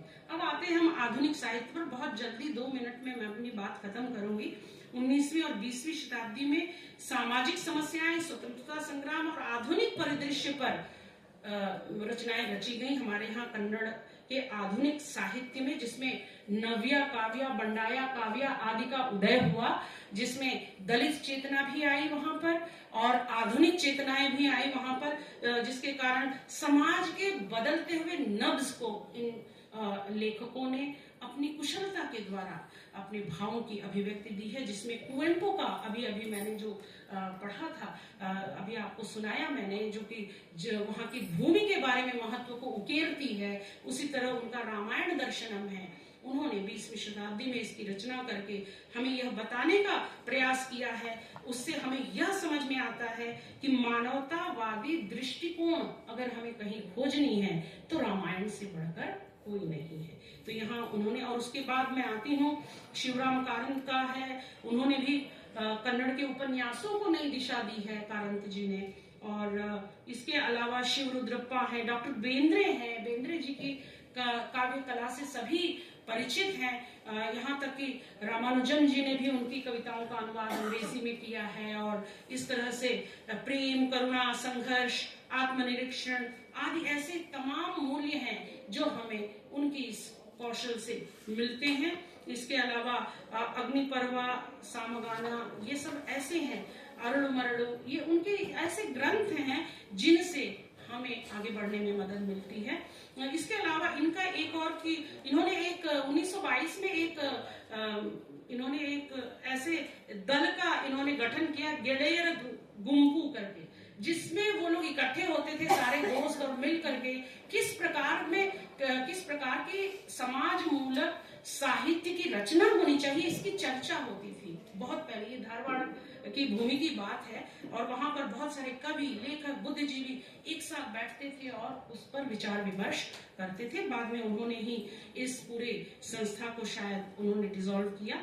अनंत मूर्ति जी के संस्कार को हम नहीं भूल सकते हैं कि कैसे उन्होंने समाज में जो अंधविश्वास है किस प्रकार से व्यक्त किया जा रहा है। हाँ, उसी प्रकार से लक्ष्मी जी दिखा रही है, पुस्तक उनके पास है, तो उनसे इस कौशल को हम सीखते हैं। बैरप्पा का दाटू है, तंतु है, परवा है, ये ऐसे ऐसे उपन्यास हैं, कथा साहित्य की मैं बात कर रही हूँ, जहां पर हम सीधे चरित्र से जुड़ते हैं, पात्र के चरित्र से उसी तरह जुड़ते हैं जैसे प्रेमचंद के धनिया और होरी के संबंध को हम देखते हैं। वहां पर हम और कृषक समस्या छोड़ दें, हम एक पारिवारिक संबंध पर कुशलता की ओर देखें, कौशल की ओर देखें, तो धनिया और उस होरी के बीच का जो एक द्वंद्व है, और उधर रेणु का अगर हम देखें तो वहां कमली है, प्रशांत है, मिसिर है, बहुत से ऐसे उसमें चरित्र मिलेंगे जिन्होंने बताने का प्रयास किया। कुछ उसी तरह से अनंत मूर्ति जी ने अपने उपन्यास में तमाम तरह के चरित्रों के द्वारा यह बताने का प्रयास किया है कि यह व्यक्ति के अंदर एक ऐसी परिष्कार का कौशल होना चाहिए कि वह जर्जर हुआ, पुराना हुआ, जो आज के समय के लिए अनुकूल नहीं है, ऐसे नियमों को, ऐसे विचारों को हमें पीछे छोड़ते हुए आगे के विचार जो हमारे भविष्य के लिए, पीढ़ी के लिए आवश्यक है, उन विचारों को ग्रहण करना बहुत आवश्यक है। और इसी क्रम में कर्नाड जी को भी हम ले सकते हैं। उनका तुगलक और हैवदन चरित्र के संघर्ष को ही बताता है, और कंबार जी के बहुत सारे लोक जीवन में व्याप्त ऐसे, महमूद गवान एक ऐसा उनका उपन्यास है जो मुझे लगता है हिंदू और मुस्लिम संप्रदाय के एकीकरण का बहुत सुंदर उदाहरण प्रस्तुत करता है। वहां बहमनी साम्राज्य के समय की कहानी को, और वो प्रस्तुत करते हैं कब, 21वीं शताब्दी में। तो ये लेखक का कौशल है ना कि वो इतिहास से वर्तमान में उदाहरण प्रस्तुत करके पीढ़ियों को जागृत कर रहा है कि देखो ये ऐसा हुआ था, तुम्हें भी ऐसे रहना चाहिए, ये बताया जाता है। यशवंत चित्ताल, गोपाल कृष्ण अडिगा, ये सब ऐसे हैं जिन्होंने अपने रचनाओं के माध्यम से सांस्कृतिक जड़ों की मजबूती और परंपरा का संरक्षण, इन सब पर अपने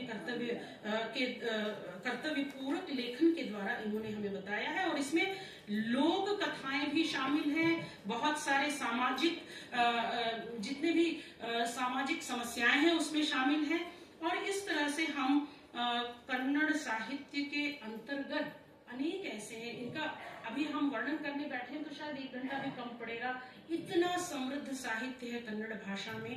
और मैं तो ये कहूंगी कि हमारे यहाँ नाटककारों का एक अपना बहुत बड़ा समृद्ध दल है, उपन्यासकारों का है, कवियों का है।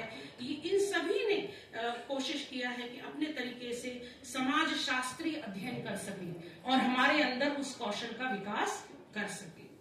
और कन्नड़ के परिप्रेक्ष्य में कहूंगी कि साहित्य वैश्विक रूप से प्रसिद्ध है और पुरस्कृत साहित्य है, जिसमें 8 ज्ञानपीठ तो है ही, और तमाम व्यास पुरस्कारों और साहित्य अकादमी पुरस्कारों से समादृत हैं। और ये हमें प्रेरणा देते हैं कि हमें समाज को सही रूप से देखने की दृष्टि क्या हो सकती है। इन कौशलों का विकास इनके माध्यम से हम प्राप्त कर सकते हैं। निष्कर्ष के रूप से मैं ये कहूंगी कि साहित्य का अध्ययन एक व्यक्ति को समग्र दृष्टि प्रदान करता है। साहित्य कहने का मतलब केवल उपन्यास, कहानी, कविता नहीं। मेरी दृष्टि में जब बच्चा स्कूल जाता है तो हम उसे कविता सिखाते हैं कि उठो लाल अब आंखें खोलो, पानी लाई मुंह धो लो, सोनलाल द्विवेदी जी की कविता। उसको कितनी अच्छी तरह से प्रकृति और उसको सुबह ही उठना है जब सूरज उगता है। यह जो चेतना है, इस चेतना के प्रसार में साहित्य ने अद्भुत और अद्वितीय काम किया है। भारतीय भाषा के साहित्य में कहूँ तो ये बहुत बड़ा कौशल है। मैं कहती हूँ ये सबसे महत्वपूर्ण कौशल है जो साहित्य के द्वारा हमें प्राप्त होता है। यह न केवल भाषाई कौशल को निखारता है बल्कि हमारे अंदर संवेदनशीलता, सृजनशीलता के साथ साथ एक जागरूक नागरिक होने में मदद करता है। और इसके अलावा हम यह भी पाते हैं, जो कि बहुत महत्वपूर्ण है, कि अपनी सांस्कृतिक समृद्धि के प्रति हम एक आदर भावना, सम्मान भावना का विकास कर पाते हैं इन साहित्य के माध्यम से, कि इन्होंने किस तरह से अपने संस्कृति को, अपने सामाजिक दृष्टि को उन्होंने किस तरह से परिष्कृत करके इन सभी रचनाओं में, साहित्य में कैसे उसे समग्र रूप से उपस्थित किया, वहां पर लिखा, और विभिन्न प्रकार के सामाजिक सांस्कृतिक आयामों को उजागर करते हुए यह किस प्रकार से हमारे अंदर अनेक प्रकार के कौशलों का विकास करता है। कौशल केवल तकनीकी नहीं है। यह बात हमें बार बार हमें अपनी पीढ़ी को समझाना होगा। जिस तरह से भाषाई कौशल हमें शिक्षण के लिए एक हमें साक्षर बनाता है, उसी तरह से साहित्यिक कौशल हमें समाज में एक बेहतर इंसान, एक मानवीय बने रहने के लिए मदद करता है। यहाँ अवसर देने के लिए मैं बहुत बहुत आभारी हूँ। और यह एक बहुत ही अतुलनीय विषय है। और जैसा कि कल कुलकर्णी सर ने कहा कि ये भारत की चहुं दिशाओं में इस विषय पर संगोष्ठियां हो रही हैं, होने जा रही हैं, तो यह अवश्य ही कुछ इस प्रकार के मंथन से बहुत ही अच्छा जागृतिपूर्ण अमृत निकलेगा। तो बहुत बहुत आभार।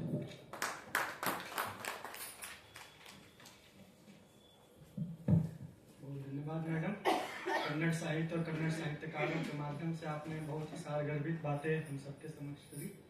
अब ये वक्त अध्यक्षीय टिप्पणी की तरफ बढ़ चुका है। मैं अध्यक्षीय वक्तव्य के लिए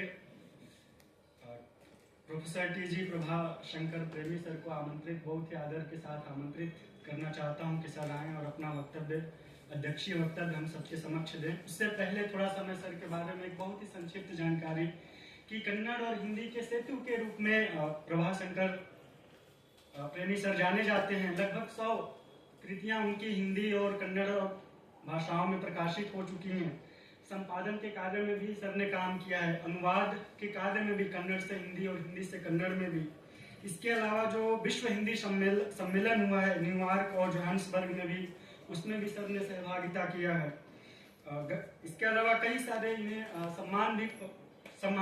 सम्मान से भी सम्मानित किए गए हैं। केंद्रीय हिंदी संस्थान 2017 में जो गंगा शंकर सिंह पुरस्कार है, उसके लिए भी सर को सम्मानित किया गया है। मैं इतने एक बहुआयामी सर का व्यक्तित्व है, ऐसे सर को मैं मंच पर आमंत्रित करता हूं कि सर आप आएं और अपना अध्यक्षीय वक्तव्य हम सबके समक्ष दें। बहुत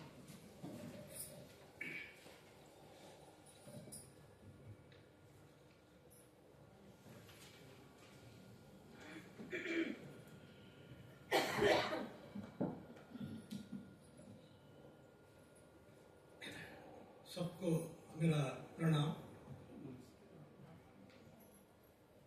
आदरणीय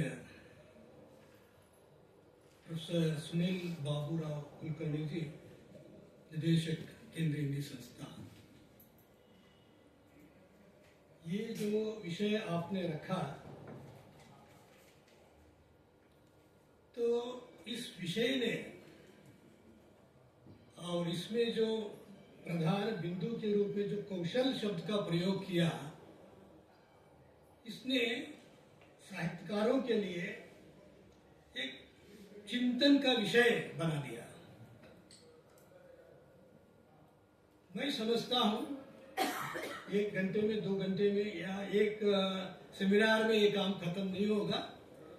इसका एक राष्ट्रीय स्वरूप है।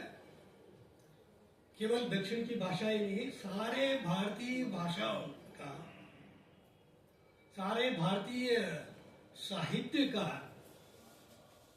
इस कौशल की दृष्टि से अध्ययन होना चाहिए। ये बहुत बड़ा शोध का कार्य है। ये एक इतिहास का निर्माण कर सकता है इसके माध्यम से।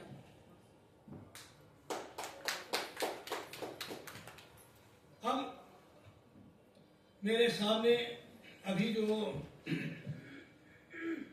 इस विषय को लेकर के 3 विदुषियों ने जो विचार सामने रखे, इन तीनों का मैं अभिनंदन करता हूं। और इन तीनों ने विषय रखते समय जो उसमें बातें न रह गई है या रह गई है, उन्हीं बातों को लेकर के मैं आगे बढ़ता हूं। सबसे पहले लक्ष्मी जी ने कौशल, मूलभूत कौशल को एनालाइज किया। कौशल क्या है, अभिव्यक्ति कौशल क्या है। केवल अभिव्यक्ति नहीं, इसके पीछे अनुभव चाहिए, अनुभव चाहिए। ये अनुभव का ही एक्सटेंडेड फॉर्म है, अनुभव। यानी आध्यात्मिक अनुभव, साधारण अनुभव से ही आध्यात्मिक अनुभव मिलता है। इसलिए वचनकार कहते हैं लौकिक अनुभव से अलौकिक अनुभव मिलता है, लोकानुभव से शिवानुभव। अनुभव भी कौशल के अंतर्गत है, केवल अभिव्यक्ति ही नहीं, अनुभव भी कौशल के, क्योंकि साहित्यकार जो लिखता है वो अनुभव के आधार पर ही लिखता है, चाहे लौकिक अनुभव हो या अलौकिक अनुभव हो। और इन्होंने कन्नड़ साहित्य को समेट करके अभिव्यक्ति कौशल पर जो विचार रखे वो प्रशंसनीय है। और उसके बाद सायरा बानूजी उनके पारिवारिक कन्नड़ का जो संदर्भ है उसका उपयोग करके कन्नड़, कर्नाटक, उसके बारे में उन्होंने जो चिंतन किया, विचार प्रस्तुत किया, इस संदर्भ में आपको याद करना है। एक बहुत बड़े दार्शनिक कवि को याद करने के लिए वो कारण बन गए हैं, वो है शिशनाल शरीफ जी। शिशनाल शरीफ जी वो उर्दू भाषी और रहे कन्नड़ भूमि में, लेकिन वो संत हुए है भक्ति साहित्य में। शिशनाल शरीफ जी ये एक कुशल कौशल के लिए एक अच्छा उदाहरण है। साधारण से असाधारण की ओर जाते हैं, उनकी शैली वैसी ही ग्रामीण शैली है। साधारण लोगों के लिए सुनाते सुनाते आध्यात्मिक को सुना देते। कबीर जैसी है, सारे संत कबीर जैसे ही होते हैं, है ना। कबीर एक सेंटर पॉइंट है, कबीर जैसे ही कहना पड़ता है संतों को, क्योंकि इतना मानवीयता संतों में जो आ गई है ना, उसके समग्र रूप कबीर में आप पाते हैं। और कन्नड़ का परिचय करते समय थोड़ा सी कमी है, वो मैं आपको समझा देता हूँ। और उषा रानी जी ने जैन साहित्य, ये जो बसवेश्वर का वचन साहित्य और आधुनिक भी टच किया, आधुनिक साहित्य तक। अब मैं कुछ बातों की ओर आपका ध्यान आकर्षित करना चाहता हूं।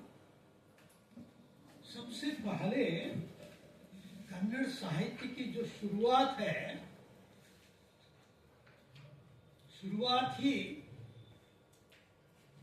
ये जो कौशल से हुआ। आपको आश्चर्य होता है, कन्नड़ साहित्य की पहली रचना है कविराज मार्ग। नृपतुंग, राजा नृपतुंग के समय में राष्ट्रकूट कवि एक श्री विजय नामक कवि थे, दरबारी कवि थे। उन्होंने कविराज मार्ग की रचना की है।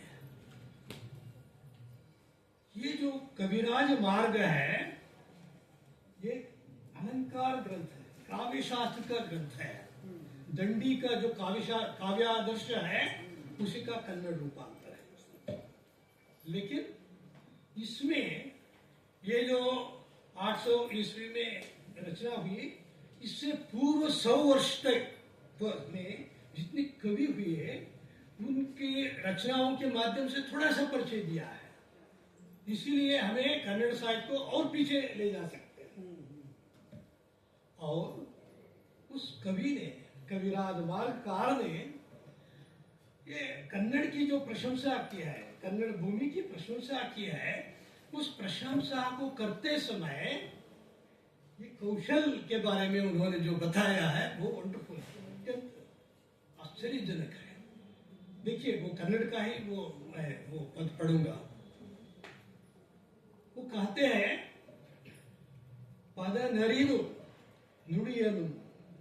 देखिए पद, पदेन शब्द एन साहित्य, पद नरीनु, अरिदु मीन्स समझना, अरिवु।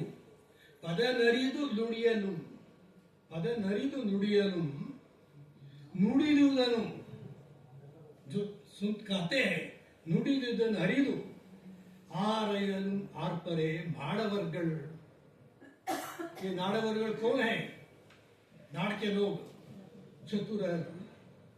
देखिए ये विशेषण देखिए, सुनो है चतुरर निजदिम, वास्तव में पूरी तोददेयुम।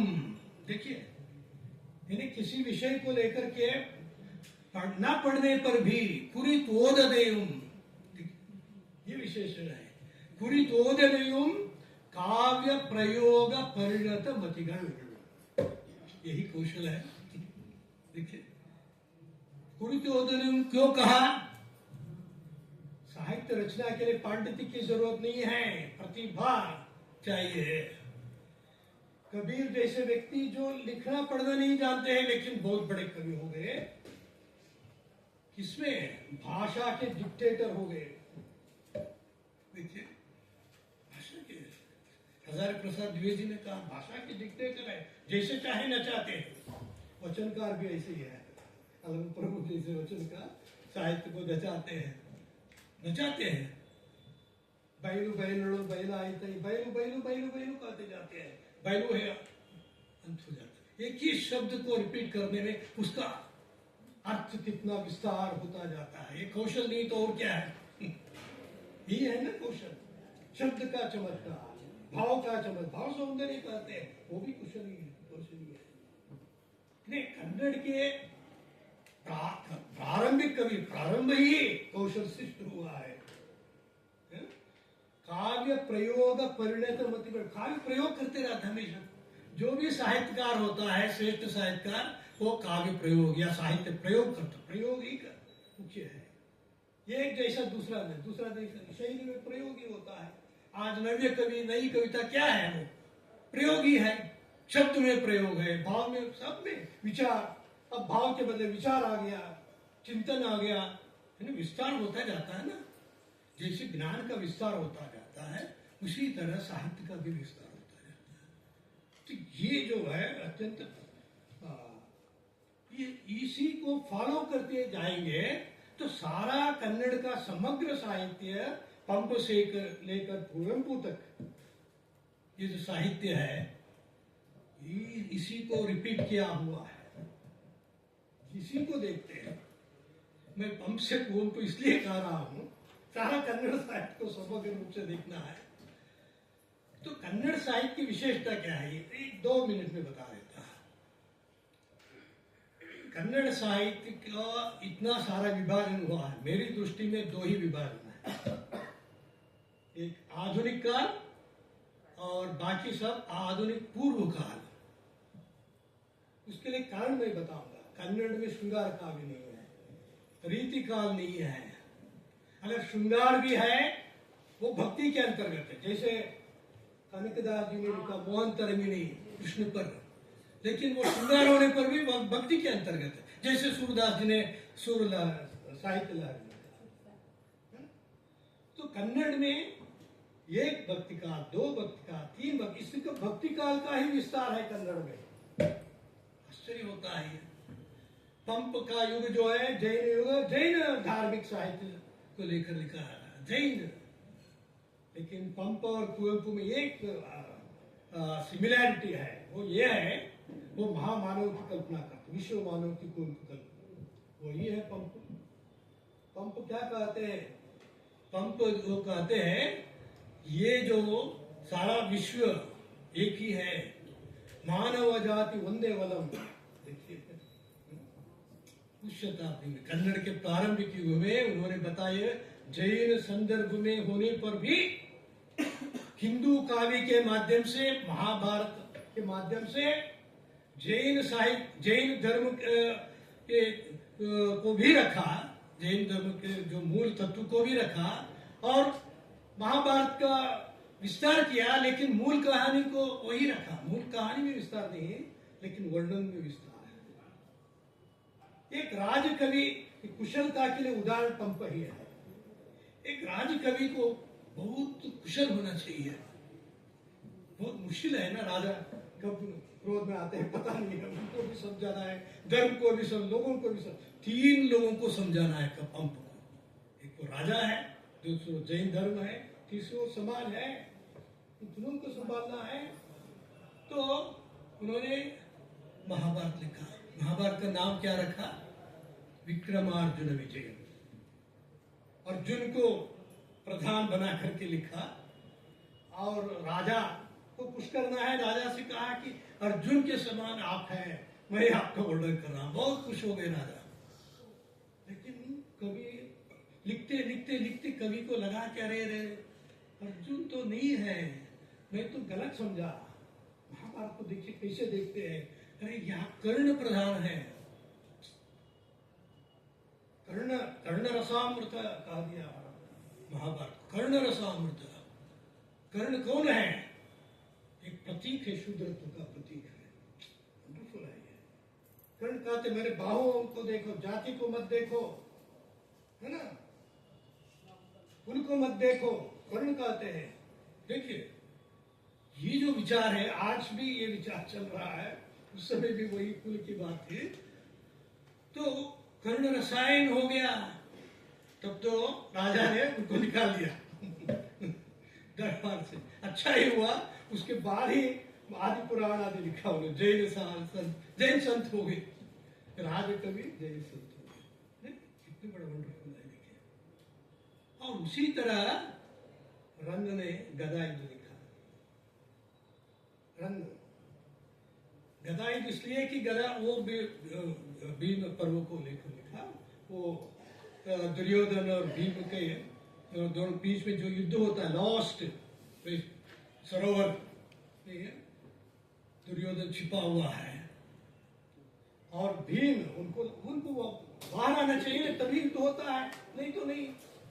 तो उनको ललकार रहा है बाहर आने के लिए।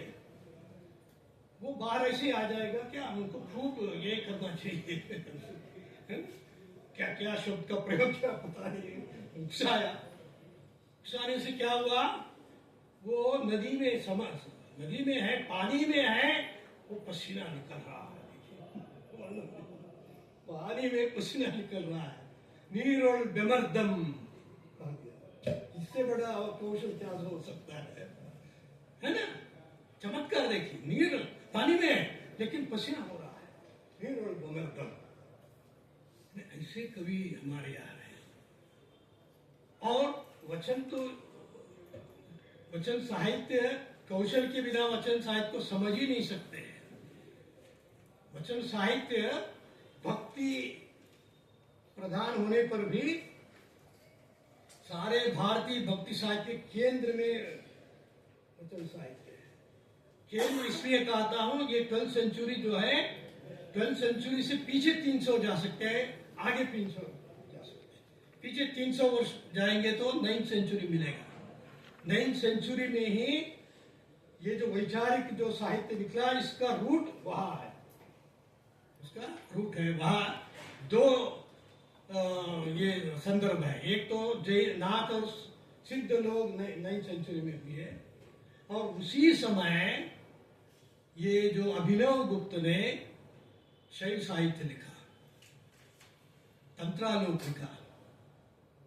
ये दोनों में सिमिलर है। जी और देव दोनों मूल में एक ही है, यही तत्व है। दोनों एक ही है, लेकिन दो कैसे हो गए? एक दो होना ही है। ये विश्व जगत मतलब सृष्टि नहीं हो तो एक ही है, दो हो गया। अब दो का कैसे वर्णन करें, विस्तार करें? दो के लिए कहा पहले एक ही है। एक में सत्य है, सारा वर्ल्ड एक है। आज भी एक इसमें विज्ञान में भी एक्सप्लेन करते हैं, सारा मूल वर्ल्ड जो है एक ही है। लेकिन विस्तार कैसे हुआ? एक बिंदु मूल से अलग हो गई, वही जीव है। इसका अर्थ क्या है? आध्यात्मिक अर्थ, ज्ञान से एक बिंदु अलग होगी। ज्ञान से अलग होने से क्या हुआ? अज्ञान। वो बिंदु अज्ञान में पड़ गया। अज्ञान में जो बिंदु है वही धीरे धीरे धीरे विकसित होते होते होते होते ज्ञान पाते पाते पाते अंत में कहा उस ऐक्य स्तर में चला गया, इन्हें मूल ज्ञान के साथ मिल गया। जीव जो है जहां से निकला था वही पहुंच गया। स्टार्टिंग पॉइंट एंडिंग पॉइंट दोनों एक ही है, वही पहुंच गए। वही प्रतिविघ्न ज्ञान है। प्रतिविघ्न ज्ञान का मतलब क्या है? वहां पहुंचते ही उनको जीव को लगा रहे हैं, मैं पहले यही कहीं था ना, मैं यहाँ कहीं था, अब याद कर रहे हैं, मैं पहले वही था, वही है। ये जो है इसी का विस्तार हम पाते हैं, है ना? इस दृष्टि से मैंने कहा। तो यहाँ साहित्यिक दृष्टि से, कौशल की दृष्टि से अगर भक्ति साहित्य को देखेंगे, ये जो बसवण्णा है, अल्लम प्रभु है, अखमार है, ये बहुत से लोग हैं। आपको आश्चर्य होता है, ये जो साहित्यकार हुए, वचन साहित्यकार हुए 173, कितना लिखा? 25,000 वचनास पब्लिश्ड है, जो हमारे सामने है। और लिखने वाले कौन है? राजा भी है, मंत्री भी है, चमार भी है, जुलाहा भी है, सब मिलकर के। वो कोई भेद नहीं है, कोई भेद नहीं। सब प्रकार के लोग, सब प्रकार, सामान्य से असामान्य, सब की दृष्टि क्या है? क्या लिखना है? केवल लिखना साहित्य नहीं है। वचन जो है, रचना के कारण वचन नहीं है। वचन कब बनता है? रचना, उसके अनुसार चलना चाहिए। नुड़ी दंत नड़े। हम बोलेंगे सिर्फ तो क्या फायदा है? सुंदर सुंदर बोल सके, नुड़ी मुत्ते आहार बहुत सुंदर, लेकिन अंत में क्या कहते हैं? नुड़ी दंत नड़ियदिर्दने मिक्स नमक। ऐसा नहीं चलेंगे तो क्या फायदा है? कितना भी कौशल लिखाइए, कितना भी आप सुंदर लिखिए, अगर उसके अनुसार आप नहीं चलेंगे तो क्या फायदा हुआ? भगवान नहीं मानेंगे। और भक्ति क्या है? दो अर्थ है भक्ति का। एक तो परंपरा से चला हुआ अर्थ एक है कि भगवान को खुश करना, पूजा करना। पूजा का मतलब फूल, फूल से निकला है, पूजा, फूल समर्पित करना। लेकिन ये भक्ति है क्या? भक्ति क्या है? तब भक्ति का मतलब पूजा नहीं। आप ऐसा, आपको काम करना चाहिए जो भगवान स्वयं आपको चाहना चाहिए। भगवान आपको चाहना चाहिए, आप भगवान को ये नहीं। आपने देखा ही नहीं भगवान को, लेकिन भगवान आपको देख रहे हैं, आप भगवान को नहीं देख रहे हैं, भगवान आपको देख रहे हैं। कितना बड़ा चमत्कार है, देखिए। इसीलिए निराकार साकार का अर्थ यही है। निराकार कहते हैं, कबीर ने राम का नाम क्यों लिया? बसवण्णा ने इष्टलिंग को क्यों लिया? मतलब निराकार होने पर भी भक्ति के लिए एक संकेत चाहिए। राम का नाम कबीर ने लिया, संकेत के रूप में लिया, कहानी की वस्तु के रूप में नहीं, वस्तु के रूप में नहीं, संकेत के रूप में लिया। इसी तरह इष्टलिंग में लिंग का एक संकेत है, लेकिन ये यही घाट नहीं है, ये तो वस्तु है। वस्तु से पर वस्तु की ओर जाने का मार्ग है ये। सारा साहित्य जो है इसी को दिखाता है। लेकिन ऐसे मार्ग में कौन जा सकते हैं? कोई भी जा सकते हैं। पहले ऐसा नहीं था, अमुक लोग ही जा सकते हैं, अमुक जाति के लोग ही जा सकते हैं। ये भेदभाव नहीं है। वेद क्या है? हम लोग कह रहे हैं ना, वेद मूल में यही है। वेद मूल जो है भेद रहित है, भेदभाव वेद में नहीं है। एक रिसर्च काम हुआ दयानंद सरस्वती और बसवेश्वर को लेकर, आश्चर्य हो गया। लोगों ने कहा, अरे आप क्या कह रहे हैं, कैसे हो सकता है? ये वो तो वेद मूल के व्यक्ति है, ये वेद का प्रमाण ना मानने वाले व्यक्ति है, दोनों में कैसे हो सकता है? लेकिन उस लेखक ने दिखाया कि ये संभव है, क्योंकि बसवेश्वर ने किसका विरोध किया है? वेद का नहीं। वेद के फलस्वरूप जो वाद निकला, वेद निकला, वेद का विरोध किया है, वेद का नहीं। वेद और वेद में कितना अंतर है? तो ये साहित्य है। भेद रहित को और जाति रहित को किसी प्रकार के मनुष्य सब एक ही है, वो है हमारे यहाँ लिखा है वेदों में, है ना। सकल प्राण सभी जीव एक ही, जीव और देव में अंतर नहीं है, लेकिन अंतर क्यों किया? ये जो सामाजिकता में भेद जो लाए पुरोहितवाद के कारण, उसके विरोध हुआ। आपको कहना चाहिए वेद शब्द का मत लीजिए, पुरोहित वेद का अर्थ ज्ञान है, ज्ञान का कोई विरोध करते हैं क्या? नहीं। तो कुशलता किसमें है? कवि में या वचनकार में, किसी में भी मूल को समझ करके समाज को दिशा दिखाने के लिए ये इंपॉर्टेंट है, दिशा दिखाना है।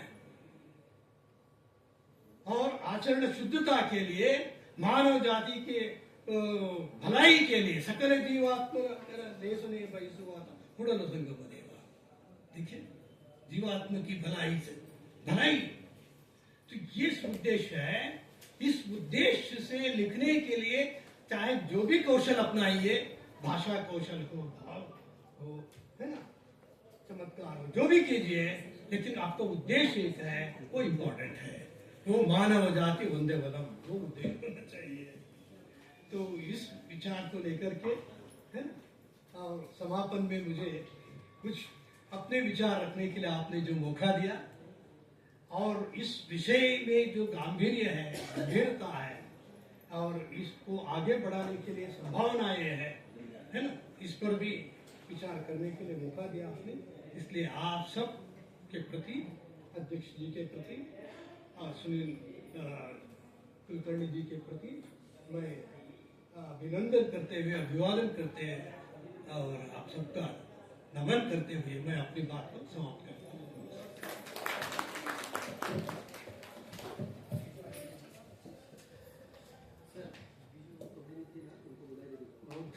धन्यवाद सर। इस सारे निर्भीक वक्तव्य हम सब मंत्रमुग्ध होकर के सुन रहे थे सर। वचनकारों और हिंदी की भक्ति कविता में क्या एक समानता है, इस बात की तरफ भी सर लगातार हम लोग को ले जा रहे थे। हिंदी का कभी भी वही कहता, एक नूर ते सब जग उपजा, वो बात हमको सूदा। हमारी उर्दू कविता में मीर तकी उसी दौर का कवि कहता है, उसके फरोगे हुस्न से झमके है सब में नूर, शब में हरम होया कि दिया सोमनाथ का। इस बेहतरीन वक्तव्य के लिए सर आपको बहुत बहुत आभार, बहुत धन्यवाद सर। अब इस कार्यक्रम के धन्यवाद ज्ञापन के लिए मैं प्रतिभागी सुरेखा नंदन जी को आमंत्रित करता हूं कि आप आए और धन्यवाद ज्ञापन करें। सुरेखा मैडम।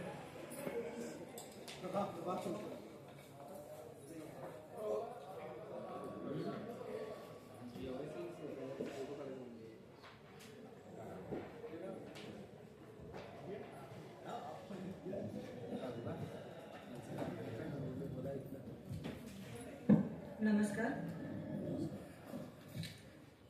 आपके पास है किताबों का भंडार, आपके पास है किताबों का भंडार, ज्ञान देकर छात्रों को दिया आपने आधार, ज्ञान देकर छात्रों को दिया आपने आधार। अब निश्चित रूप से करेंगे हम सकारात्मक सुधार, अब निश्चित रूप से करेंगे हम सकारात्मक सुधार। व्यक्त करने आई हूँ मैं आपके आभार, व्यक्त करने आई हूँ मैं आपके आभार। केंद्रीय हिंदी संस्थान हैदराबाद केंद्र, शिक्षा मंत्रालय, भारत सरकार अंतर्गत कल से प्रारंभ हुए तृतीय सत्र समानांतर सत्र विभाग विषय कन्नड़ साहित्य में मूलभूत कौशल के अंतर्गत आज यहाँ पर उपस्थित अध्यक्ष डॉक्टर टी.जी. प्रभाकर शंकर प्रेमी, पूर्व प्राचार्य कर्नाटक विश्वविद्यालय तिरुपति से आपने हमें यहाँ पर वेद मूल वेद रहित है, साधारण अनुभव से आध्यात्मिक अनुभव प्राप्त होता है। साहित्य समझने के लिए पढ़ना लिखना आवश्यक नहीं है, तो यहाँ पर समझने की आवश्यकता है। साथ ही में मुख्य वक्ता डॉक्टर उषा रानी राव, हिंदी विभागाध्यक्ष बाल्डनविन महिला विश्व महाविद्यालय बेंगलुरु से आपने यहाँ पर हमें निरंतर अभ्यास करते रहने की प्रेरणा दी है। रचनात्मक लेखन का महत्व आपने यहाँ पर बताया है, आपने कर्तव्य का बोध हमें कराया है। निश्चित ही हम इस कर्तव्य को समझते हुए हम अपना कार्य आगे करेंगे मैडम जी। आगे जो मुख्य वक्ता है डॉक्टर एन लक्ष्मी जी ने बताया कि कन्नड़ भाषा के अंतर्गत जो मूलभूत कौशल विकास है उसके अंतर्गत व्यक्ति से समाविष्ट की ओर जाने का मार्ग आपने बताया। भाषा को मांझने की आवश्यकता है। जो महिलाओं को आमतौर पर बर्तन मांझने का ही पता चलता है, लेकिन भाषा को भी मांझने की आवश्यकता है और उच्चारण पर ध्यान देना आवश्यक है, यह आपने हमें समझाया। साथ ही में डॉक्टर साहिरा बानू भी बोरगल से हिंदी कन्नड़ उर्दू त्रिवेणी संगम को आपने बताया। हमने भारत में जो 3 जो मुख्य धाराएं हैं उनको बहते हुए सुना है, लेकिन हिंदी कन्नड़ उर्दू इन तीनों को त्रिवेणी संगम के अंतर्गत आपने बताया कि हमारे घर परिवार में कैसे त्रिवेणी संगम है। इसी का अर्थ यह है कि भाषा को समझने के लिए भाषा की आवश्यकता नहीं है, मनुष्य के भाव को समझने की आवश्यकता है। साथ ही में यहाँ पर जो उपस्थित संचालन जिन्होंने किया, डॉक्टर पंकज सिंह यादव जी ने कार्यक्रम का संचालन बहुत ही बढ़िया किया आपने। साथ ही में यहाँ पर उपस्थित संयोजक प्रोफेसर डॉक्टर गंगाधर वानोड़ी जी, साथ ही में सह संयोजक डॉक्टर खताराम नायक जी, यहाँ पर उपस्थित प्रोफेसर सुनील बाबूराव कुलकर्णी जी, जिन्होंने यहाँ पर जो उम्र के साथ किसी की तुलना नहीं की जा सकती, लेकिन अगर उसमें बचपना है तो वह जो है यहाँ पर झलकती है, उसका आदर्श उदाहरण यहाँ पर सभी ने दिया है। 2 दिन से चल रही इस संगोष्ठी का आभार प्रकट करने के लिए आपने मुझे अवसर दिया। यहाँ पर उपस्थित सभी महानुभाव और यहाँ पर उपस्थित मेरे साथ प्रशिक्षणार्थी, और अगर गलती से मुझसे कुछ छूट गया है, किसी का नाम छूट गया है, तो उसके लिए मैं क्षमा पाती हूँ। और यहाँ पर आपने थोड़ा सा समय मुझे दिया संयोजकों ने, उसके लिए मैं यहाँ पर आभार प्रकट करती हूँ। जाते जाते इतना ही कहूँगी, पानी बाड़ो नाव में घर में बाड़ो दाम, पानी बाड़ो नाव में घर में बाड़ो दाम, दोनों हाथों उलझिए यही सयानो काम, यही सयानो काम। आपका जो ज्ञान हमें मिला उसके लिए मैं आभारी हूँ। धन्यवाद।